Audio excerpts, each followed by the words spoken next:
Namaskar. Namaskar ji, good afternoon. Good to see you.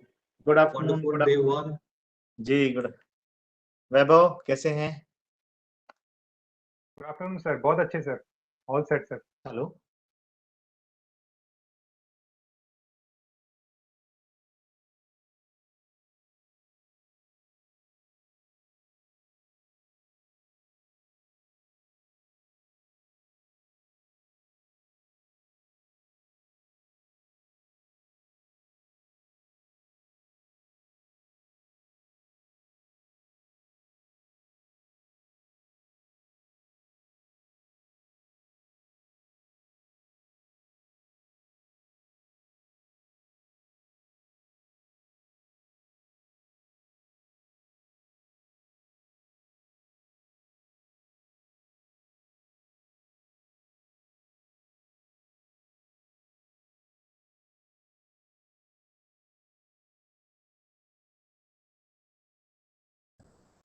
Swati ji, namaskar. Sir, good afternoon. Do we see other team members here? Yes, sir, they are. Dr. Shrija madam and Shri Shashikant Chopde ji and Dr. Bindal madam. Dr. Shrija madam.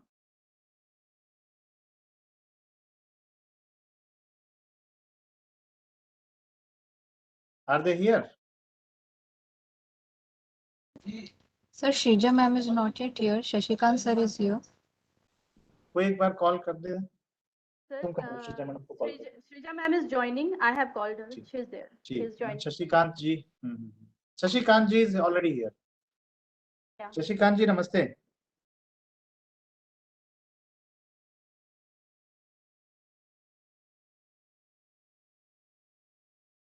He is new.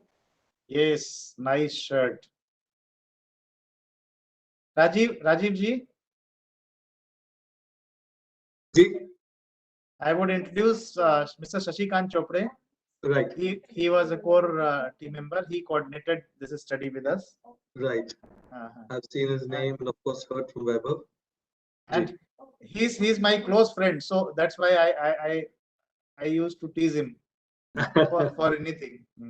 And we have been working for quite a long time, more than past 15 years. We had been in several teams together. Wow. And Dr. Shrija will also join.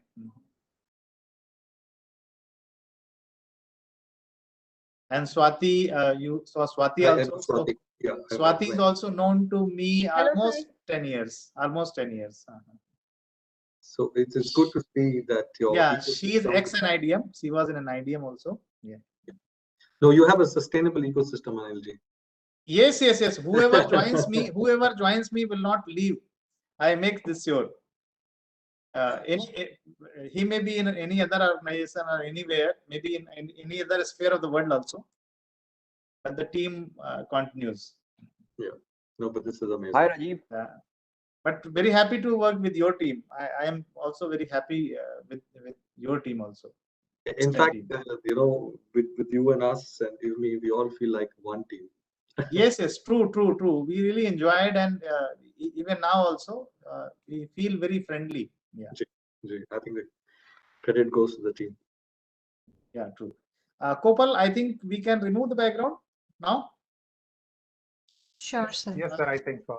And I can start maybe.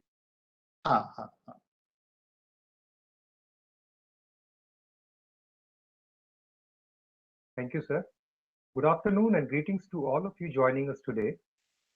My name is Vaibhav Sharma, and I work with GIZ in India. On behalf of the German Federal Ministry for Economic Cooperation and Development, DNZ, GIZ India, and the NIDM, it is my pleasure to warmly welcome each and every one of you joining us today to this special session on Indo-German project WASCA, Water Security and Climate Adaptation in Rural India. The project has three focus areas: designing convergent planning and financing mechanism for integrated implementation, demonstration of climate resilient water management measure, strengthening cooperation with the private sector in project areas. It is my pleasure to be the moderator for this important session and panel discussion, which will be focused on leveraging social protection and development programs like Mahatma Gandhi NREGA, for financing climate-resilient water management and better targeting of intervention. Without further ado, I would like to hand over floor to Professor Anil Gupta for welcome address.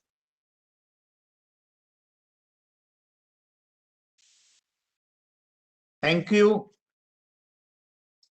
Vaibhav Sharma, for opening the session. And I'm really very happy to be part of this particular session. And since yesterday, we are discussing very important aspect of resilience in the domain of disaster risk reduction and also in the domain of climate change adaptation, looking at more futuristic aspects. Though whenever we talk about risk, it is always about probability and it is always about future. But whatever journey we had in the path of sustainable development, I think water and sanitation comes to be the central element in sustainable human development. And particularly in the developing countries like India, the issue of water sanitation still remains an important milestone to be achieved. And my compliments to the GIZ, NRM and agroecology portfolio, who has taken up significant initiatives in this direction jointly with the important government ministries and departments. The NRM portfolio of GIZ, we have been associated in several endeavors. I recall my first association in 2009. That time Dr. Ilona was there, and that time the team was promoting a state action plan on climate change, and I happened to be the part of certain advisory groups. So I'm very happy that this particular session that is going to focus on utilizing various schemes and programs of Government of India, and more particularly the scheme like MNREGA, and to see that how we can promote at state level, district level, and also local level the initiatives for water and sanitation. And the examples will be brought from the ground. So this is the specific aspect of this session. So I'm very happy, and I extend warm welcome to all the dignitaries of this session. Dr. Rajiv Ahel, who is going to present a keynote, and the officials from the states, and the country director of GIZ, who is going to provide her insight on this very important aspect of water and sanitation related initiatives at various levels, and also that how we can learn from each other between countries, between states, and also under various sectors also. So I take an opportunity on behalf of National Institute of Disaster Management, Executive Director NIDM, entire faculty, and the entire team, including the GIZ counterparts, to all the dignitaries and speakers of the session. So I hand over the proceedings of the session further to Mr. Vaibhav Sharma. Thank you, Professor Gupta, for the welcome address. Now I would like to invite session's chair, Dr. Julie Reve, Country Director GIZ India, for chairperson's address and context setting. Good afternoon, everybody. Honorable Ms. Sophia Farooqi Bali, Mr. Pratap, Mr. Praveen Kumar, Mr. Shilip Verma, and all other dignitaries on the panel, officials from the government, the National Institute of Disaster Management, and other organizations. Friends and colleagues, a very, very good afternoon to all of you. On behalf of the German Federal Ministry for Economic Cooperation and Development, the German Embassy in India, and GIZ India, I would like to thank NIDM for inviting us to collaborate this important event on localizing climate resilience agenda, Vision 2050 and 2100. Thank you for inviting me to be part of this session. I have a couple of points to share with you. First, on GIZ India. As you may be aware, GIZ is the sole implementing agency of technical cooperation for the German government and is currently present in over 100 countries worldwide. The Indo-German cooperation is 62 years young and works with the governments and other organizations on issues of environment, natural resource management, climate change, sustainable agriculture, energy, social security, to just name a few. The recently released sixth assessment of the Intergovernmental Panel on Climate Change has raised the code red for climate action.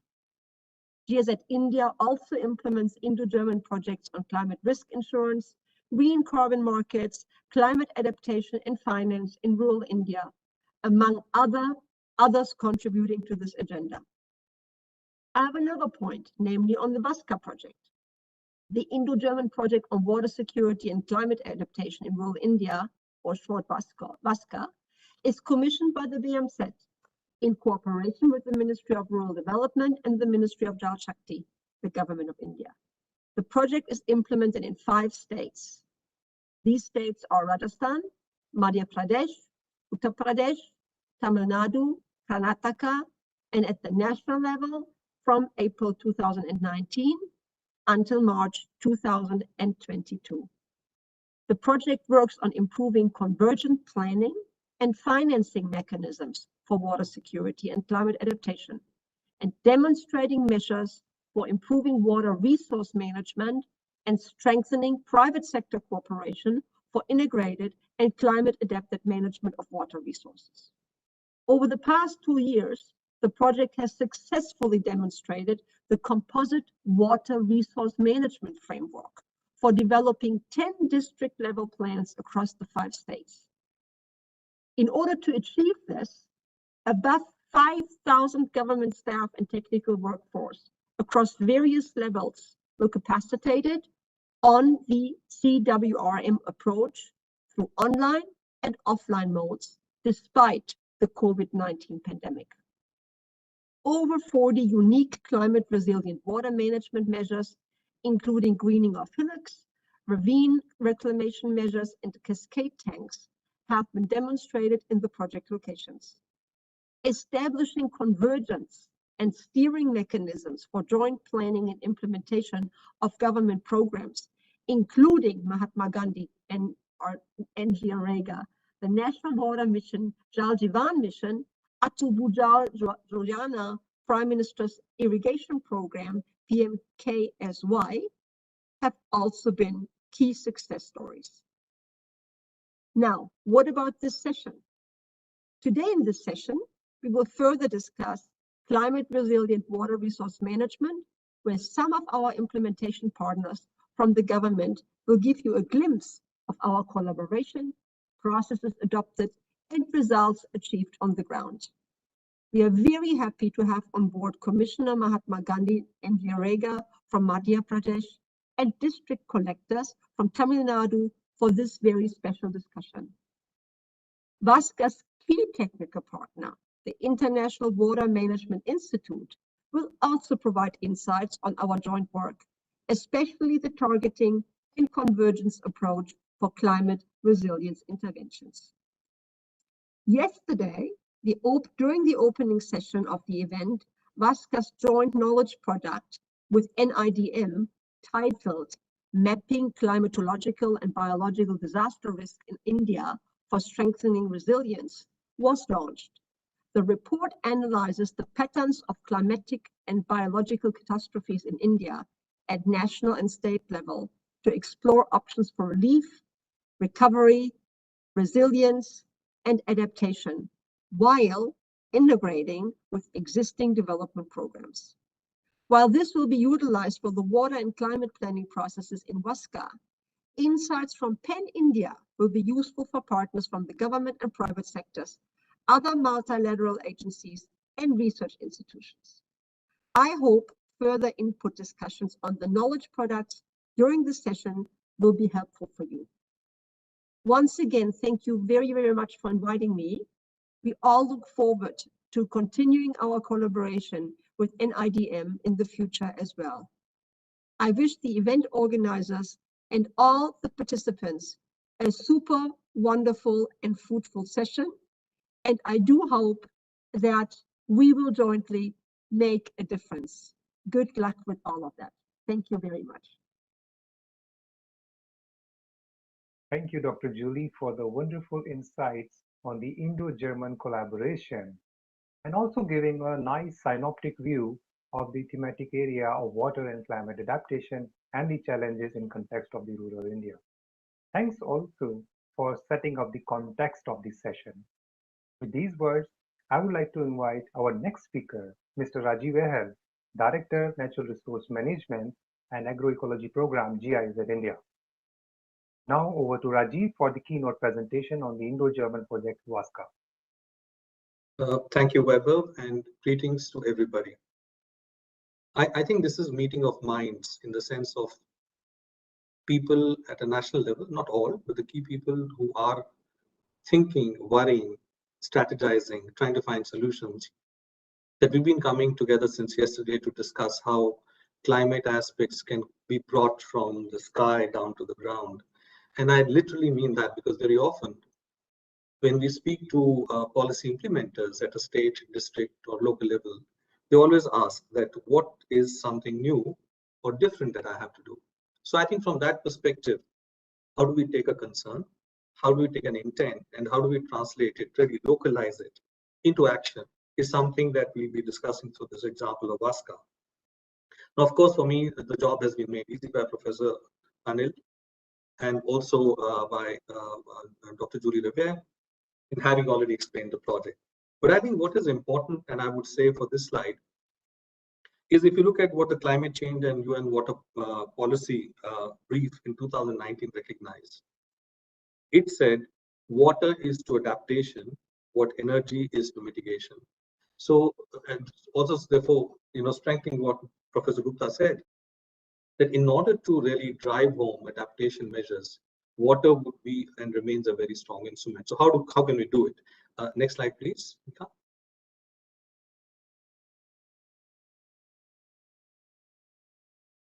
Yeah, I think in this slide, I'll just focus on the key things. If you look at the intent, it's about water resource management to be enhanced through an integrated approach at a national, state, and local level, but also like this, in terms of water security and climate adaptation. Now, what is to be done, or what have we tried to do differently? In order to really make this as close to scientific data and evidence, we have looked at how we can use the digital potential to actually drive this CWRM planning process at the lowest level. So can GIS and such processes make it quicker, more accurate, more efficient, help decision makers at the local level, at panchayat level even, to bring their concerns and actions together? Dr. Julie already talked about the huge number of people trained, is to prepare a workforce to implement, or even to know these concepts, because otherwise these are just workshop things. So how do you take the planning process? How do we create capacities for different departments to plan together, and then for them to implement together? Because we can make beautiful separate plans and then they don't come together, or integrated plans and we don't implement them together. So I think that's very, very important, and therefore putting convergence mechanisms that help to achieve this is also important. But therefore, if you really see these are the key programs, and there are many others at the state level which are getting plugged into this planning and its implementation. On the right-hand side, you will see just with this pilot project, look at the number of panchayats and local bodies you're looking at. Just in these 10 districts, there's a huge numbers of councils who in their own agroclimatic zones, socioeconomic context, have tried to deal with these issues and establishes processes that can be learning foundations for others to learn from. Next slide, please. Now, if in all of this, I mean, we've talked about, I would really focus on the second box in the process on the top, using modern scientific tools and relevant climate information. So if you really see, how did we bring water and climate together? So our team in Tamil Nadu developed a very interesting 18-parameter set, which allows any agroclimatic or any typology to be measured from a very comprehensive integrated perspective. And one key driver in that is the climate information, which gives an understanding of what are the key problems, which are the key challenges that need to be addressed, and therefore what needs to be focused upon. I think when the district collectors speak, they will share more information on this. I think also this idea of how to take the watershed and the sub-basin as a hydrologic or an agroclimatic foundation. But how do you really deal with the challenge of an administrative overlap or lack of it? So actually using GIS as a stitchable concept where you can make plans and stitch them together as and where you need to implement once you can't do implementation is a plug and play concept which is working out quite well on the ground as well. On the bottom, you see 3 knowledge products, to which a 4th one has been now added yesterday. And these links are all available and you can go forward and look at them. I think the second one is interesting, which is about how do you finance such plans. We can come up with beautiful plans, but there will be things, activities that are not falling into typical budget lines of various programs. So which are the agencies, which are the organizations, where can you look for funds? There's some interesting work done here. Next slide, please.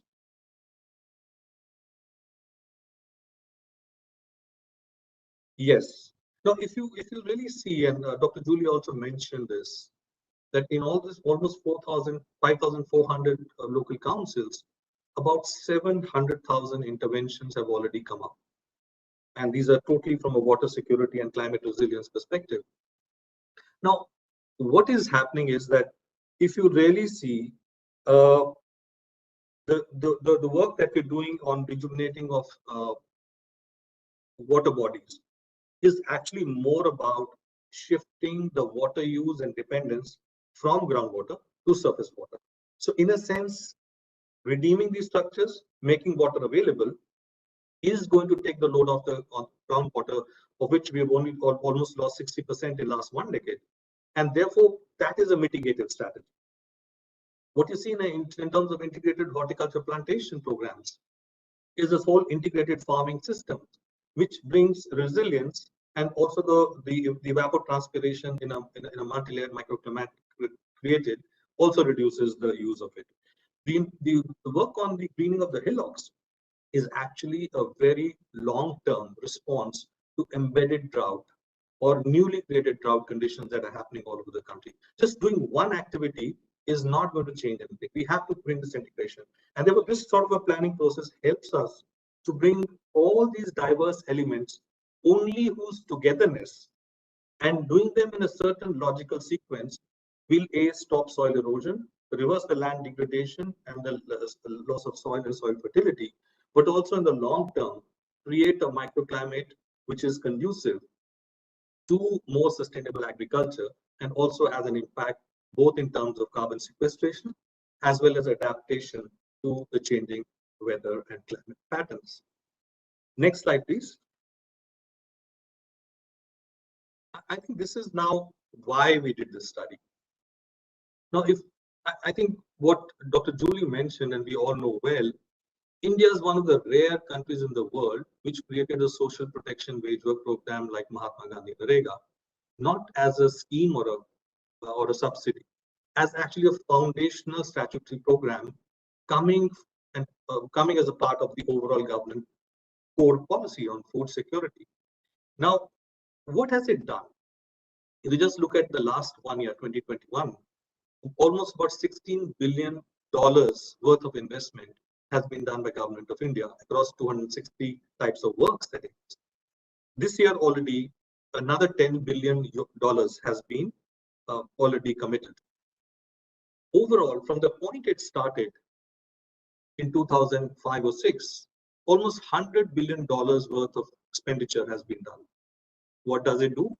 On one side, it provides wage work and the social net for people who are most vulnerable, most affected, both by disasters, climate, but also the people who then use that money to help make their own ecosystem more resilient for the future. So in that sense, Mahatma Gandhi NREGA is not just a social protection fund. It's actually an adaptation response. It is actually a mitigation response of the highest order. If we even put together all the funds that may be available for NAPCC, this far exceeds it. So I think for us as GIZ, the major work we've tried to do with Ministry of Rural Development and Ministry of Jal Shakti and the state governments is to figure out how this could be done in a way where it becomes part of the normal program and the funding is already available. Now, with almost, if you see, so far through Mahatma Gandhi NREGA, almost 4.5 million water-related assets have been created. Now, if we don't put, and this is the water-related assets, if you look at the infrastructure, we are looking at something like more than 12 million assets. Now, with climate change, and if climate is not a factor that we have factored into how these assets are planned, constructed, and maintained, then the chances are this huge investment that we're doing may not be fully leverageable in time to come. And therefore, bringing a climate lens to it becomes very important.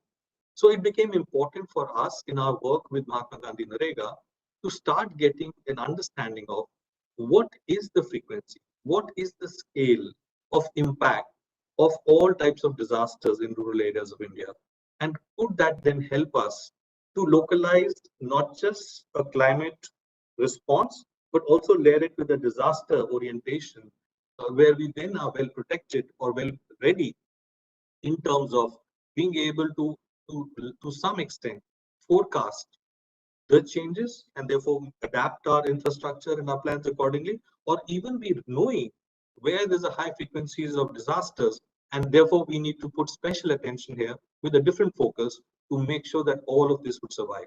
So with those words, this wonderful work that we did with IWMI, I take with NIDM, I take it over to and IWMI, hand it over to Weber to bring in the rest. Thank you very much. Thank you, Raji. Thank you very much. And I would echo your thoughts that the impact of climate change would be more severe for the rural communities living in the developing nations like India with limited options for livelihood and high level of dependence on the natural resources. And I also believe that the words which from you and Dr. Julie that these impact would not only be intense but would also increase the food insecurity, water stress, and extreme weather events, which would further affect the livelihood security of this community and increase their vulnerability. And I think it is therefore important that development programs such as communities level implementation of MGNREGA as well as on national scale could be one of the innovative platform for creating employment on the one hand by undertaking diverse activities aimed towards water harvesting, drought proofing, and flood protection and plantation, but also climate proofing the Gram Panchayat level planning and implementation. So with these words, thanks a lot. Thank you once again for you. And I'm looking forward to the comments and questions from the audience. I would like to request the audience to kindly put in your comments and questions in the chat, and we will pick them up during the Q&A session. Taking forward the session, now I would like to request our next speaker, Dr. Swati Raghuvanshi, for presentation on the joint knowledge product by WASCA and NIDM on mapping of climate and biological disaster risk for strengthening resilience. The report is aimed at assessment of risk associated with various climate and biological catastrophes with the help of modern science, digital and scientific tools to explore alternatives for relief, recovery, and resilience measure. The report was launched yesterday in the inaugural session of the event and will be available for public reading soon. Floor is yours, Dr. Swati, for the presentation. Thank you so much, Bevo. Respected chairperson of this session, respected convener of this conference, Director, NRM Ecology and Agroecology and NRM GIZ, eminent panelists and dear participants. I take this opportunity to present the glimpses of this study to the August gathering on behalf of my team, which is titled Mapping Climatic and Biological Disasters in India, Study of Temporal and Spatial Patterns and Lessons for Strengthening Resilience in India. I would like to introduce my team, and this research was conceptualized under the able guidance of Professor Anil K. Gupta, and study was conducted by Mr. Sashikant Chopre, Dr. Srija, Dr. Sonal and myself, and from GIZ we had Mr. Rajiv, Dr. Bebo, Dr. Jagdish Purohit, and Mr. Tyagi. Apart from this, we were also assisted by 3 interns from Amity University in data mining. One of the important thought process behind the study was the need to understand spatial and temporal distribution of disaster events, understanding their frequencies and mortalities across the 3 international disaster risk reduction policy regime, that is Yokohama Strategy, Hugo Framework for Action, and Sendai Framework for Disaster Risk Reduction. Through this study, we tried to explore how climate change is likely to exacerbate vulnerability of various states of India, understand the causes and consequences of disasters through the lens of multi-dimensional poverty index developed by Oxford, and identify key strategies and programs for promoting climate resilience, inclusive of adaptation as well as mitigation through policy interventions and work at ground level, and how to tap the opportunities through the flagship programs like Mahatma Gandhi Nareka, which is one of the highlight of the VASCA projects. So with this background, the key objectives of this study were to assess the risk of the identified climatic and biological disasters using historic and current data and scientific tools, and to explore options to support for relief, recovery, and adaptation and integration through existing development programs and schemes. The scope of the study includes 5 climatic disasters, that is flood, drought, cyclones, heat waves, and cold waves. Because of the consistency in data availability across the 3 time series that we have identified, the 3 biological disasters, COVID-19 because of its recent origin, and Japanese encephalitis and dengue, and the timeline and historical analysis was done across the 3 international policy regime that we have termed in this report as pre-Hugo framework, and post-Hugo framework. A detailed methodological framework was developed for this study, and extensive data exploration and mining was done through hand-scan government reports, international reports, scientific literature. Disasters were identified, and each of the disasters that we have identified were weighted with expert opinion, and then it was divided into hydrometeorological disaster and biological disasters. The multi-disaster database preparation was done, and then we came out with this finding that the 5 climatic disaster and 3 biological disasters were taken for further study in this report. Then historical timeline analysis was done, which is the uniqueness of this study, and one of the first kind of study we can see has been taken across the world, that we have analyzed this across 3 time series of Yokohama Strategy, Hugo Framework, and Sendai Framework, and data analysis was done at the spatial level and temporal level pan India, and different tools, geostatistics, descriptive and case studies were used, and analytical hierarchical process was used to analyze the data. The presentation and report writing were in the form of maps, graphs, trend analysis, and analysis of various government programs and schemes, and finally we are with the report. There are many strategic findings and recommendations, but I would like to present some of the key findings of the report. Taking the frequencies, total number of events, occurrence of the events, total 1,058 climatic disaster events were reported during this study period across the 3 time series. Floods took the most of the space, and it accounted for 33% of the overall climatic disaster incidents, followed by heat waves, drought, cold waves, and cyclones. In terms of biological disasters, dengue reported 63%, and the JE reported 37% of the cases. COVID-19 was of the recent origin. Coming to the mortality and the scale of the implications of the disasters, though the number of events of cyclones were very less, but when it came to the mortality level, it accounted for 48% of India's overall human life loss, which was followed by heat waves, floods, and cold waves. Taking each of the disasters individually, floods were very common in almost entire India, with the largest number of incidents reported from Bihar, followed by West Bengal and Assam. This is in terms of number of incidences occurred, and the graph which is being showed, you can see it has been spread across the 3-time series period, and the states which didn't show any of the incidences during HFA have been showing into the post HFA. So we can have an implications how climate change is actually there and impacting the other part of the country which was not impacted previously. And also the mortality rate due to floods have been very high in the states of West Bengal, Uttar Pradesh and Bihar. Coming to the drought, Andhra Pradesh, Telangana and Rajasthan witnessed droughts more than 15 times, and 2002, 2009 and 2015 were reported to be the worst drought period in this time series analysis. Cyclones, 11 states were impacted, and with the new incidences coming from the western coast, you can see in the Arabian Sea, which was not very prominent previously. And the mortality due to cyclone storm was highest during the pre-HFA period, and we all know the super cyclone of 1999 that hit Odisha very badly, and because of that reason, this figure is high. Coming to the heat waves is showing an increasing trend in most of the states, and the state which has been badly affected is Odisha, followed by Maharashtra, West Bengal and Rajasthan.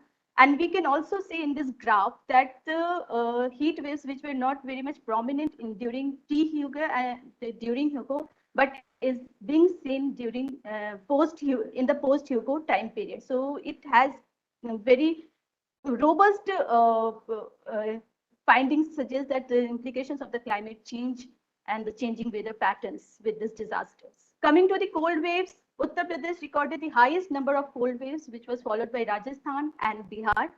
And yes, biological, there has been an increase in the number of biological outbreaks across the 3-time series period, and which we have also experienced this in the recent outbreak of the COVID-19.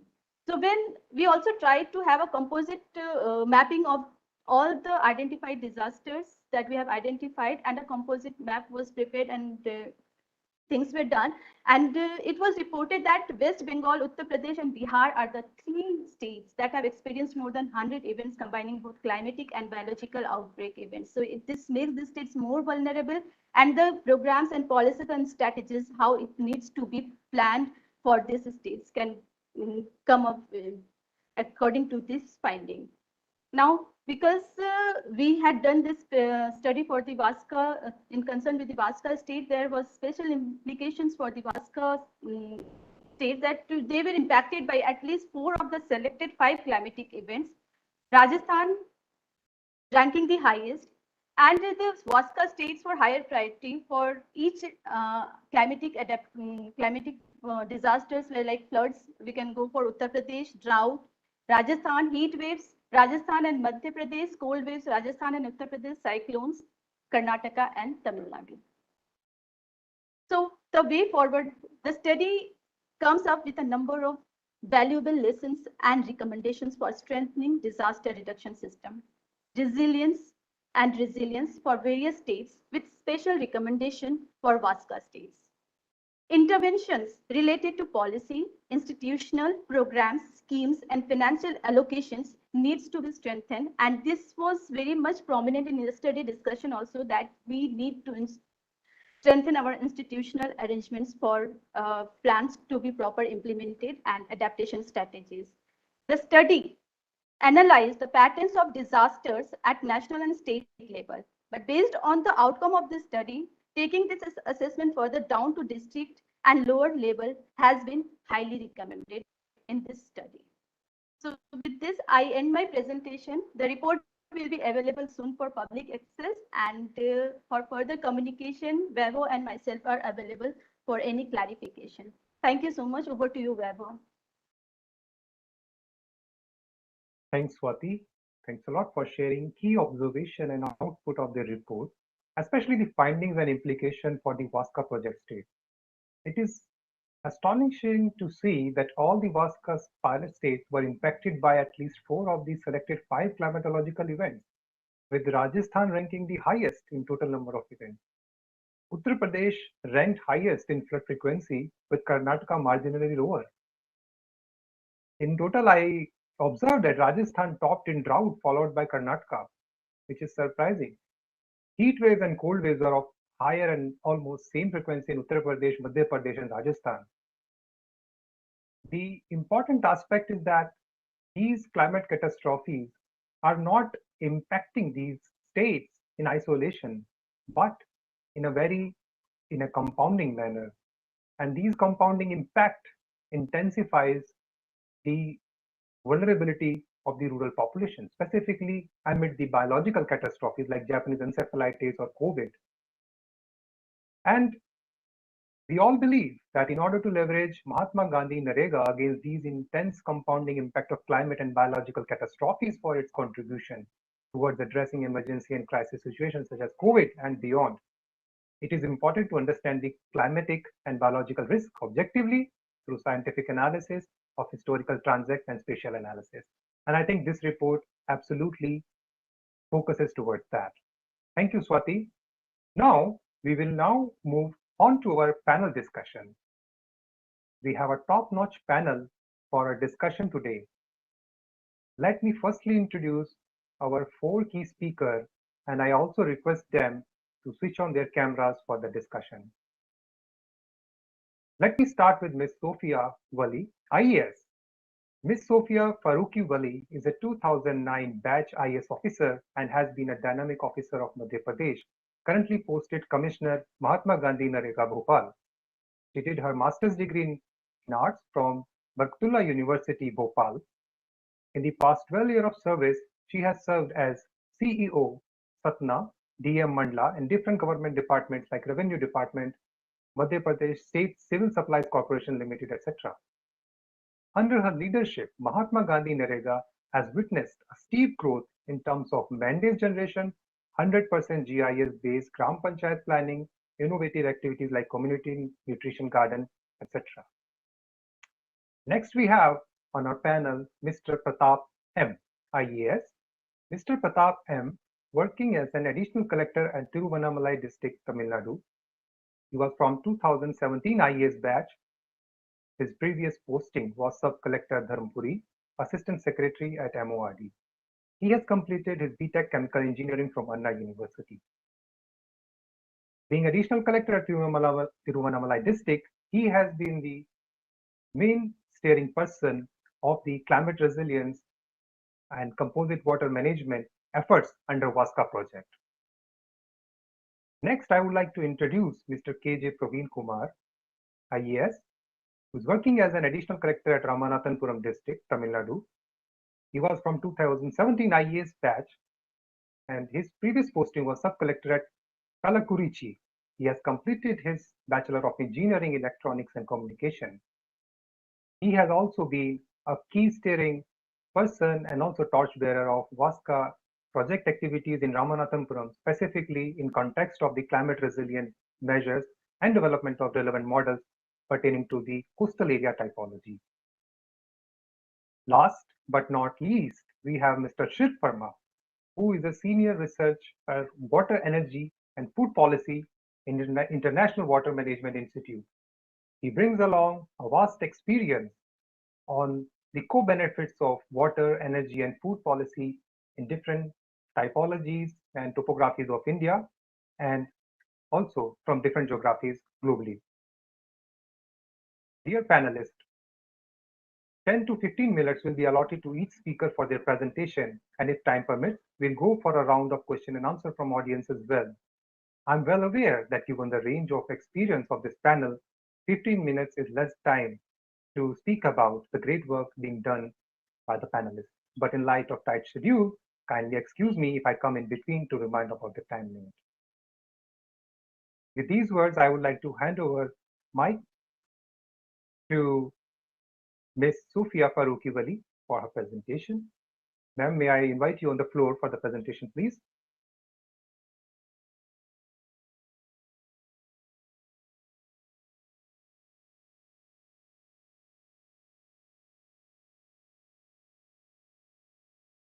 Thank you very much, Weber. And thank you for giving me this opportunity to be able to interact with all of you and learn from all of you. I have a little bit of difficulty sharing my PPT. Maybe your backend team would be coordinating, but since we are very short on time, so I'll start with what I have to say. So since this has been organized with the help of GIZ, and as was pointed out by the previous speakers, especially Swati, and how you chose your areas of work, how your climate resilience studies in Rajasthan and UP have reflected your choice and selection of works. So there have been a lot of experimental or pilot work being done by GIZ in Madhya Pradesh also. So, but since my personal interest was purely in very basic ideas of water conservation, which we are now refining into more sophisticated models, which we are learning from the GIZ contribution in Madhya Pradesh.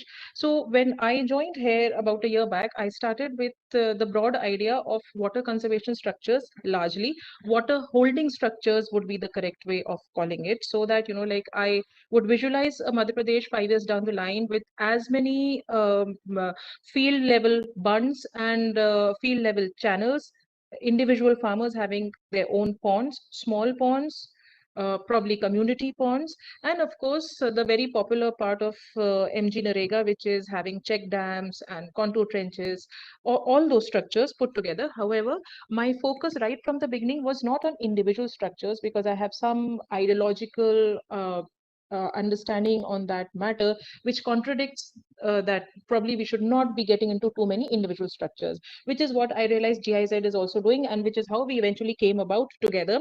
And your team here supported us into taking forward our more comprehensive approach to GIS-based geographical information system-based planning, in which MP has definitely made in the last 6 months a huge, you know, like huge, I would say we've been going fast by leaps and bounds, and your team has been very supportive. So that was purely the execution part of it. We had the expert support from you, and I made sure that your team trained each and every last level functionary of my Gram Panchayat, which is the Gram Rozgar Sahayak and the sub-engineers. So initially when we started out, and the response that I get back from my team is very enthusiastic, which makes me want to go forward more strongly on a scientific approach to water conservation. We were doing a more random or a more traditional way of water conservation. Now we are doing it more scientifically. It is not just what used to be a watershed based approach, but it is a use of maps to overlay and see what kind of communities and what kind of people are getting left behind, what are the forest areas, what are the habitation areas which are getting left behind. All this we can see through the GIS maps and the capacity enhancement that we have in the last few months developed through GIS maps. So training of the staff and the execution of it was very significant for me. After that, we have been mostly on a rolling forward with sufficient speed. In terms of execution, the feedback that I get from my team is that they are happy to realize that Narega is not just about the popular small contour trenches, smaller staggered trenches, or it is not just about check dams. So it is a lot about water percolation structures, different kinds of leach pits, grey water treatment, getting all the drainage, the storm water drainages and the grey and black water drainages in a village to be sourced at probably some oxidation pond or in, disposed of in a better way. Then the last few years of success, or whatever we call it, the last few years of numerical success of the Swachh Bharat mission has been that we have a lot of septic tanks now made in rural areas, which was primarily antithetical to the approach of having a soak pit or a rural engineering design, which was amenable to rural health and sanitation. Now we are stuck with these huge concrete, septic tanks, and we need to treat them in another way. So here also it is purely Narega and not Swachh Bharat mission, and the team support of more scientific designs on water conservation or water, water treatment also from GIZ, which we are using in creating soak pits and leach pits of these kind of grey water, household water discharges.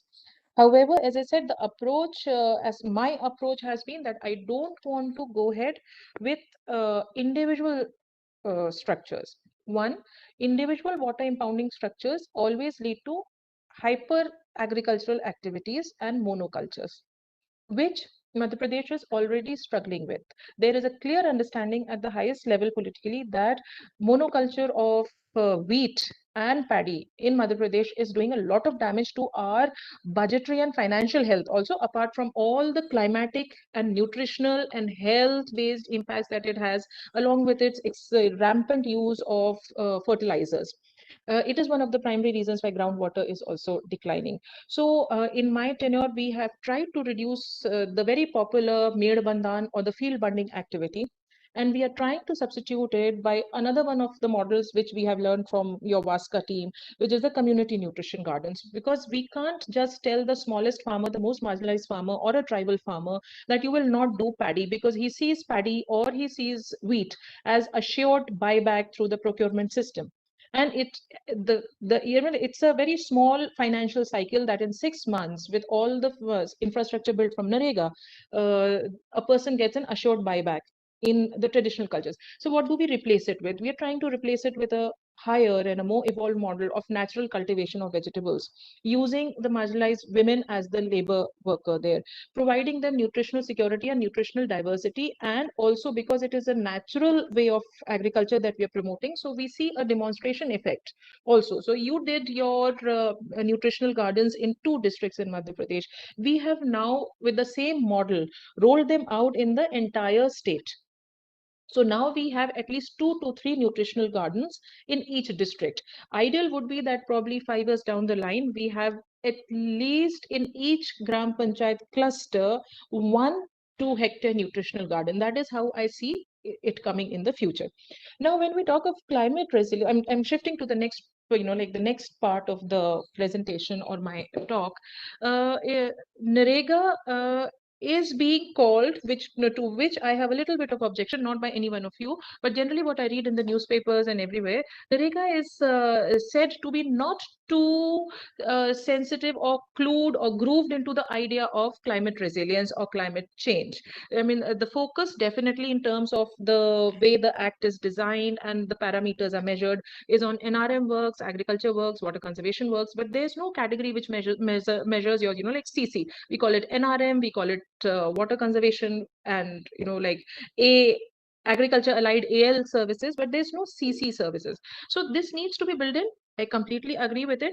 But then there is no denying the fact that in the last 15 years, Narega has definitely worked majorly towards climate resilience also. Yes, the focus or the orientation was not there. If we get better oriented, the result output or the outcome on climate resilience would be better. Why I'm saying is this, that at least in Madhya Pradesh, we have always been very focused on linking Narega with assetization or creation of permanent asset, whether it is a community asset or an individual asset. Yes, in the past, the focus was more on individual asset, which, as I've already explained, has a slightly detrimental effect on the agricultural patterns.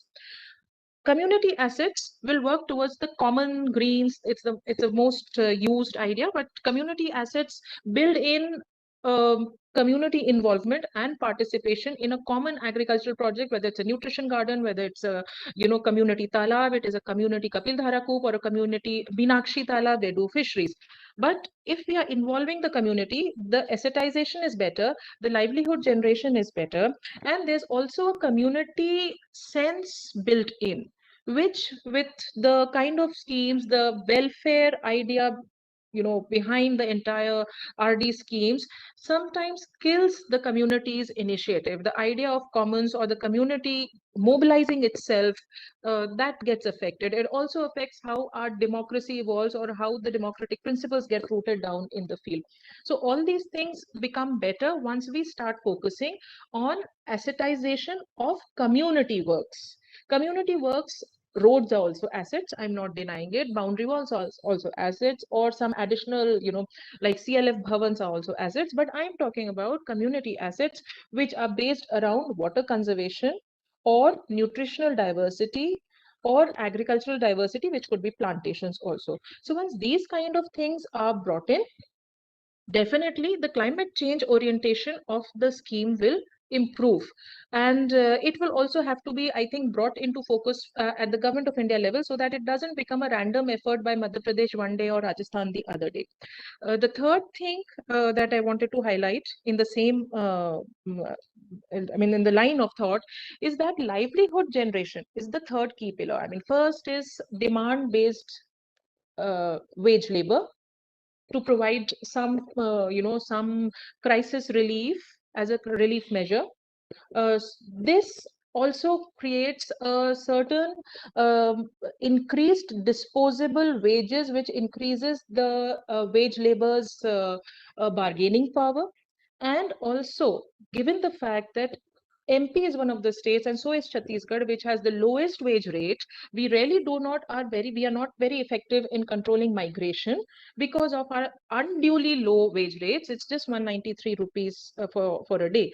So, and given the task outcome of it, it might also turn out to be that it's just 187 rupees, or with a disabled or a PWD labor, or a woman labor, or an elderly labor, it might just come to 160 or 180. So it is too low to control migration. But nonetheless, since families get separated, and our focus is to hold on to whatever part of the family remains behind and help it in generating livelihood, which too is definitely related to your climate resilience concept. It might not be directly impacting on climate change, but it does build in climate resilience. So for climate resilience, increased increased livelihood based activities and increased assetization of community based works, community based NRM works, where you will see that MP has definitely done well, and so is the report across the state, across the country. All across the country, community-based natural resource management works have gone up in the last 1 year. If we continue in the same stream in the next 5 years, then maybe 5 years is too short a time for a climate resilience study. But nonetheless, I think we would have by that time built up some sufficient momentum to get climate change ideas imbibed or ingrained into the NREGA, the entire way MG and REGS works. So this is the short of what I have said. And since I've got the PPT, but I'm not sure how much time I've left with, I think it's just 2 or 3 minutes. So I'll just go through it quickly. I've already described the significance of these things. We can please go to the next slides. Next, please. I've already discussed all these things. GIS-based planning we have completed. I will come down. Yeah, these are the maps that you are all well aware of. But this particular map that I'm trying to show you is where our community participatory exercise, which has not been very democratic in the past across the country, not just in Madhya Pradesh, is where we can build in. If we bring in, more BFTs or barefoot technicians, and more mates from the SHG groups, because SHGs are already linked to livelihood. SHGs are already linked to social mobilization. They also have a certain a nature of cooperative understanding. If we bring in women SHGs into this kind of a planning, which is GIS-based planning, and if women SHGs are part of the women Mahila mate system, which Government of India is driving down, then maybe our participatory planning, it is GIS plus SHG plus women mate, all these 3 components put together, our transparency in choice of community assets would improve. And I have a predilection to believe, I might be wrong, and you might please correct me, that once women are involved in community asset prioritization and choice, then there is a natural inclination for better quality assets and also climate resilience, because women are the first line people who suffer the ultimate drudgery of day-to-day climate fluctuations and the entire day-to-day weather fluctuations and the climate general decline in our climate resilience. So they would always choose very worthwhile community assets. This is my area of focus with your VASCA team, which is where I want to take Madhya Pradesh forward. We have done 100% water budgeting. Also, we have done training for water budgeting. Now we need to do the last bit of integrating our inventories with these maps and then see where are our loopholes. And I have a very like it's an understanding that we will find that our development has been very lopsided. So these maps should bring in some focus and cohesion into the kind of water conservation works we are doing. Once water conservation happens, then the other fallouts of diversified nutritional agriculture and diversity would come in. Also will come in better plantation, regreening of the barren areas. All these things will build in once our water conservation activities become the mainstay of NREGA community works. Next, please. Now I'll just go through the few photographs. These are your trainings that your team has done with us. Please, I've discussed this. We don't need to discuss any more theory. This is the ridge to water approach, which has been changed, and we've come up to like ridge to valley approach. I personally feel I want to debunk this completely and go on to GIS based planning, because GIS also supports demand based structures, whereas between in ridge to valley it does not suit the demand based legal aspect of NREGA. NREGA has to be demand based. If my labor or if my Mahila Swasahayata Samoos demand a certain work which ought to be done in a certain place, I would go by their choice instead of the model given by the ridge to valley approach of water conservation. So this I want to debunk in support of the GIS mapping. Please, next. I really need to rush. I can see that. Next. This is how, these are GIS maps, how they help us confirm if our work is worthwhile or not. Please, next, please. Yeah, this is assetization. Backslide one back, please. Assetization of the most barren land for the tribal worker whose land had never been had never been cultivated. It is a small. Please go back for a slide.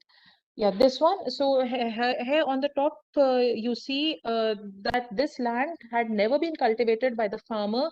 When in a 45 days land reclamation work, in a small 45 days project, in the individual beneficiaries farmland, we provided him sufficient sources from NREGA to help him, like cultivate a land which had never been cultivated in his father's or grandfather's generation. So it is, as per local knowledge, it was a completely barren land. So that is a good aspect of livelihood creation. But at the same time, now the catch is whether this person will plant paddy or we make him plant something more nutritionally diverse.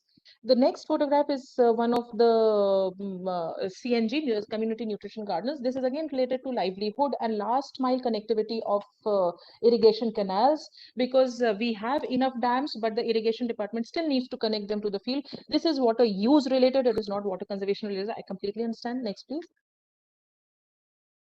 There are too many photographs. We can just go sliding down fast, please. Yes. 1 more minute for you. Yeah. Down. I know. I will just like to show faster, please. This is the scheme I was talking about, Jai Kisan Yojana. This is how we have cultivated barren land. Next. This is the same thing, barren land. Next. No time for movies. Mahila Swasahayata Samoos, SHGs have been involved in procurement. Procurement is, as of now, I don't see it going away anywhere. So I might as well, fish in the waters that I like dip in the running river. And I have put my SHGs to procurement work also. These platforms have been built by NREGA. These are permanent assets in that sense. And the SHG involved in this procurement activity instead of the cooperative department's group has earned almost 15 lakh rupees profit in this activity. Next, please. So these are some of the regular things. Next, please. NREGA has always done this kind of a random work. These are water conservation works. Next. Here we need to get it more scientifically through, scientific truthing of it needs to be done. Next, please. Where GIS will be helpful. Next. This is roof water harvesting. This is something, it is not exactly water conservation. This is again water exploitation, but we had lots and lots of bawdis which had got completely silted and had become trenching grounds, which we have redug up during the COVID lockdown. Next, please. We'll have to really rush. Yes. You can just keep sliding down. just keep sliding down, please. So you'll just get a you know, like a visual effect of what we are doing in Madhya Pradesh. The wells that you saw, these are gaving structures. The wells that you saw were community wells. I have again taken a stand that we will not give too many Kapil Dhara coops or you know, farm wells to the well of farmers. We would try and give them instead community wells, so that water exploitation is also based on some kind of a community understanding, and it is not, you know, because in the rural areas, a well in somebody's field is also related to a certain social hierarchy. So that also needs to be broken when we are working through NREGA. We cannot again, if you see your GIS maps and the way the inventory is getting reflected on those maps, you'll realize that there are certain communities who are getting all the assets, and these were already upwardly mobile communities. And where there are those marginalized communities which are yet to get the benefit of NREGA, and a lot of assets need to be built in those areas. So these are some of the water conservation works which we had been doing, and just slide down because I'm already out of time. So thank you very much.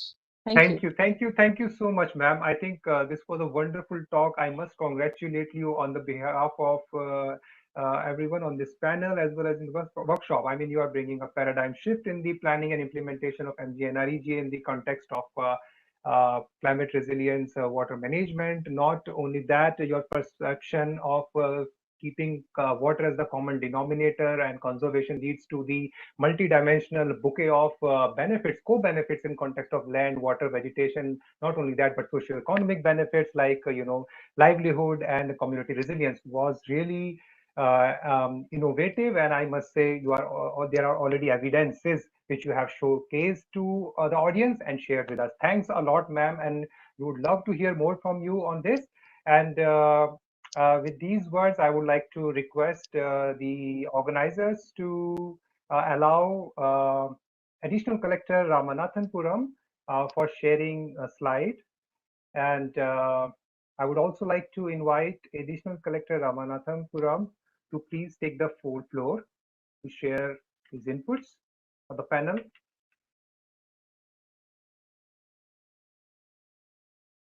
Mr. K.J. Praveen Kumar.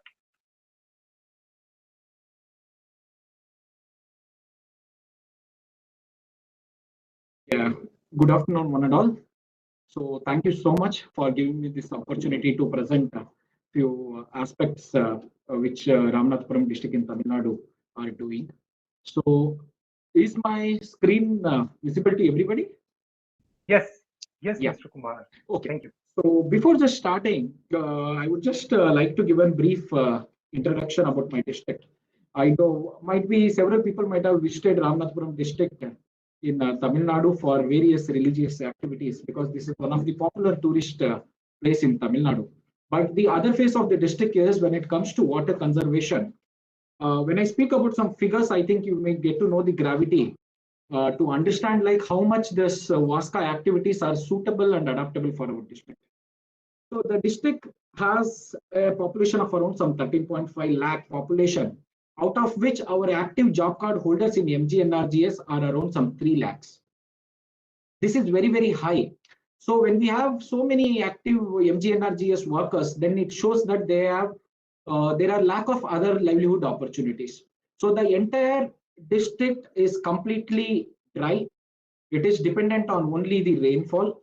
We have around some 219 kilometer out of 192 to 200 kilometer of coastal line. There is high level of seawater intrusion in our agricultural lands. Prosopis is one of the major concern. 39,000 of hectares of our land is completely fallow. It has not been bought under agriculture because of lack of irrigational facilities. And the total number of households in the districts are around some 3,90,000, in which we are able to provide only 30 LPCD of water. When the government under Jal Jeevan Mission, we are telling like every household has to be given 55 LPCD. Only we are able to achieve, or we are able to only give 30 to 35 LPCD of water to our people. This shows that we don't have any reliable water source in the district.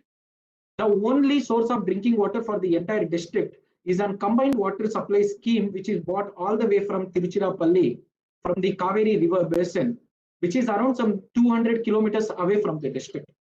That is the lifeline for our entire district.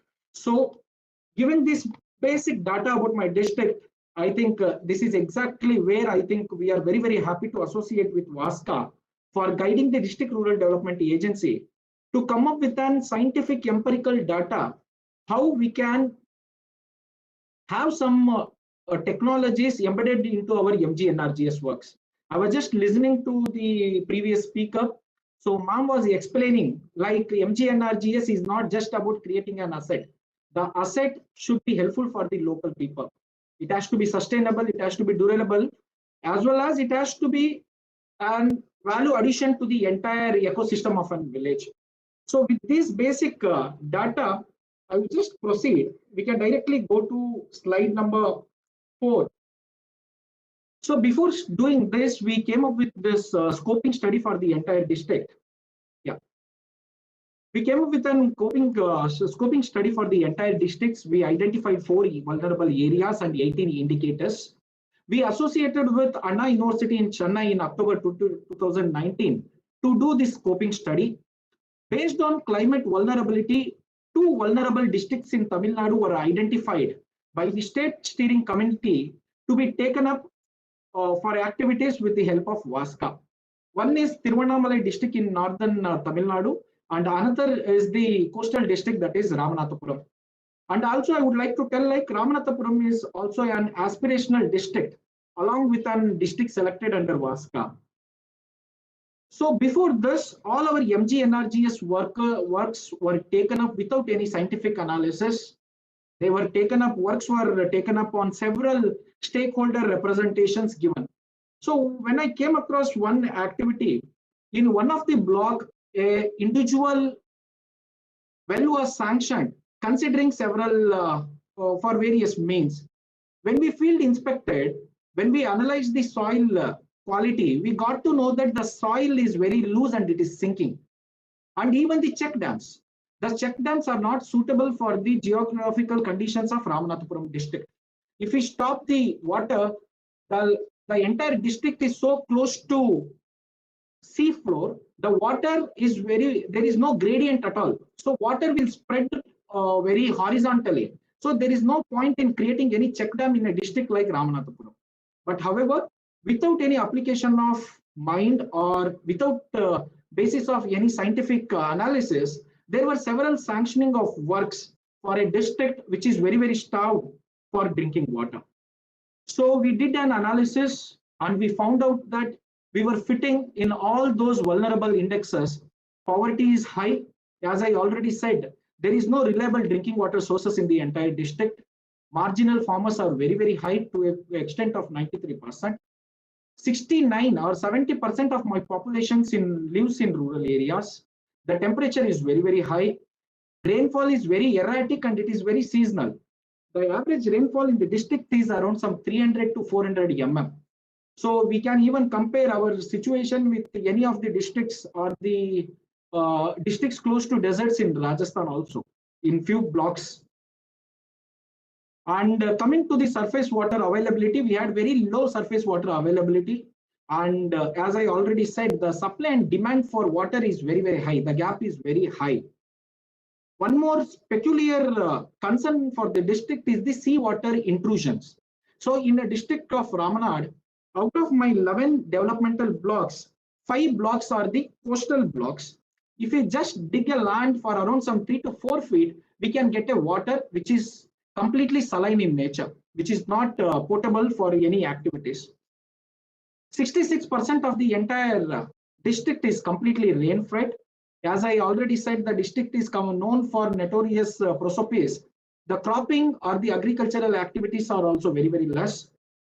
Because of high temperature, evapotranspiration is also high, soil moisture is also very low.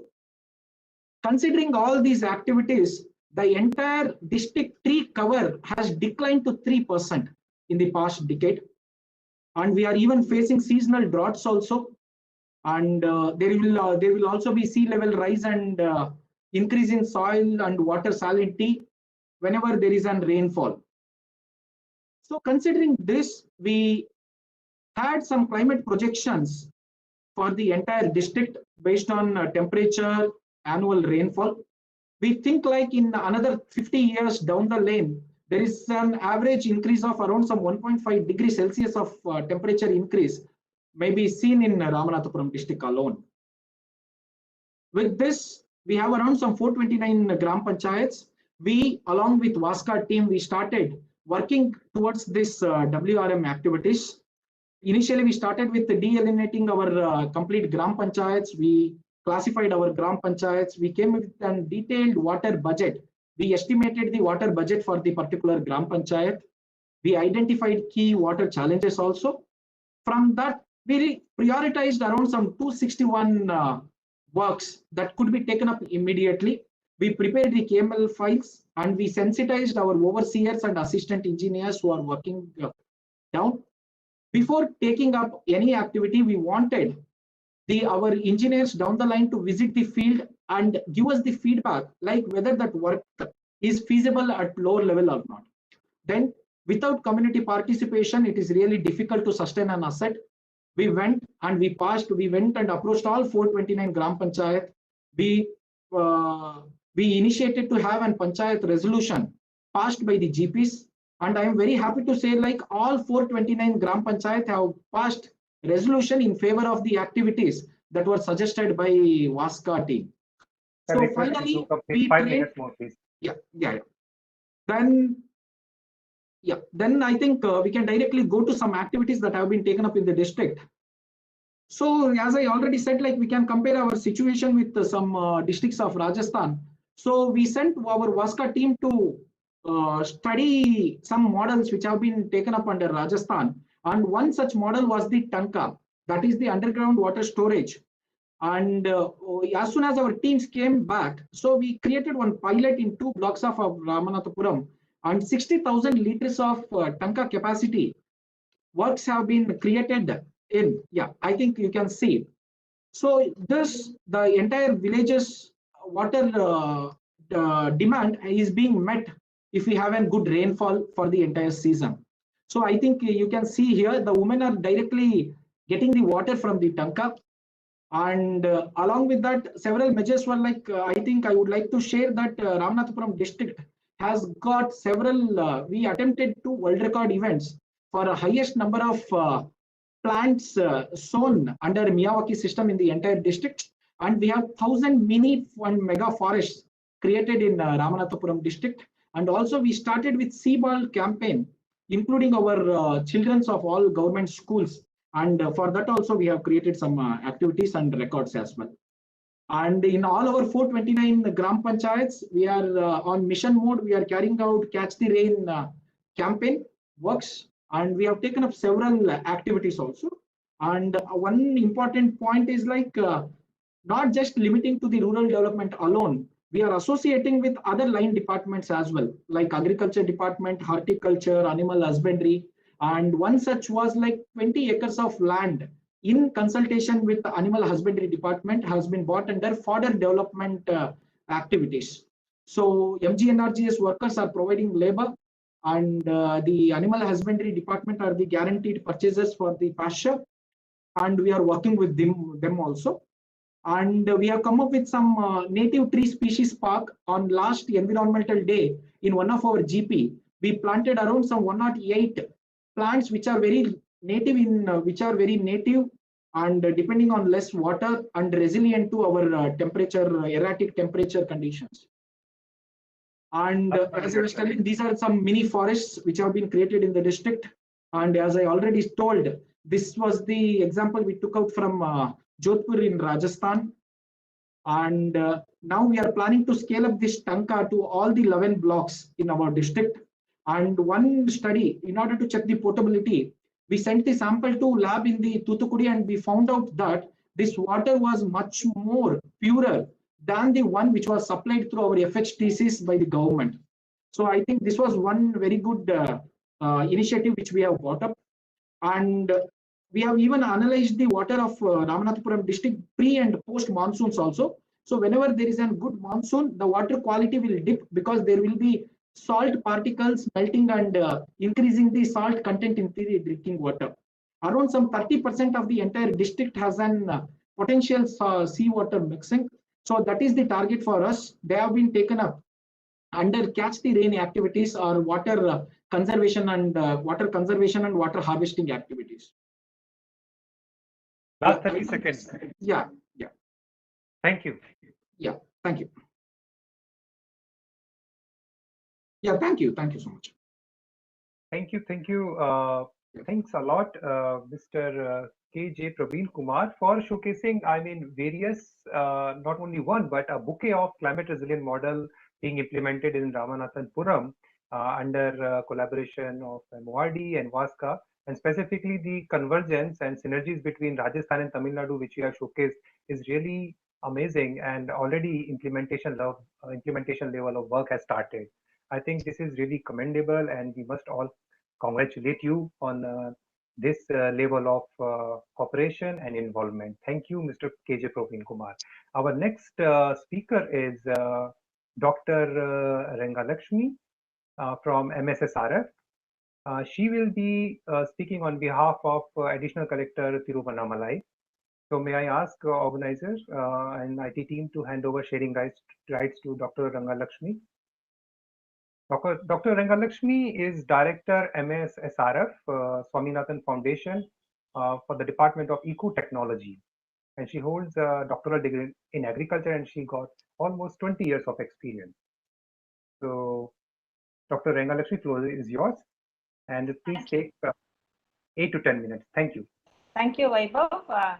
As Additional Collector of Ramanathapuram has shared the experiences, a kind of a similar process has been adopted in Tiruvannamalai also.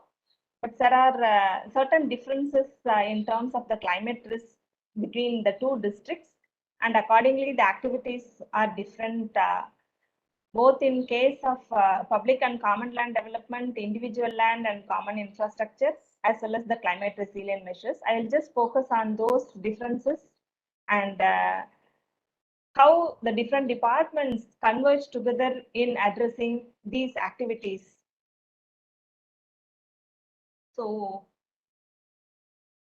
with reference to the climate risk in case of Tiruvannamalai, here again the socioeconomic vulnerability, poverty is the major one. Then the condition of the farmers, more than 95% are marginal farmers, and the rural proportion is around 80%. In terms of climate vulnerability, again the deficient rainfall years are more. Being a bimodal rainfall region, it faces drought, seasonal drought in both the seasons. That leads to more migration in the district. With reference to water resource availability, here groundwater exploitation is very high. 71% of the blocks, out of 18 blocks, more than 16 blocks are overexploited, and available soil moisture and evaporation is very high. It leads to agriculture vulnerabilities.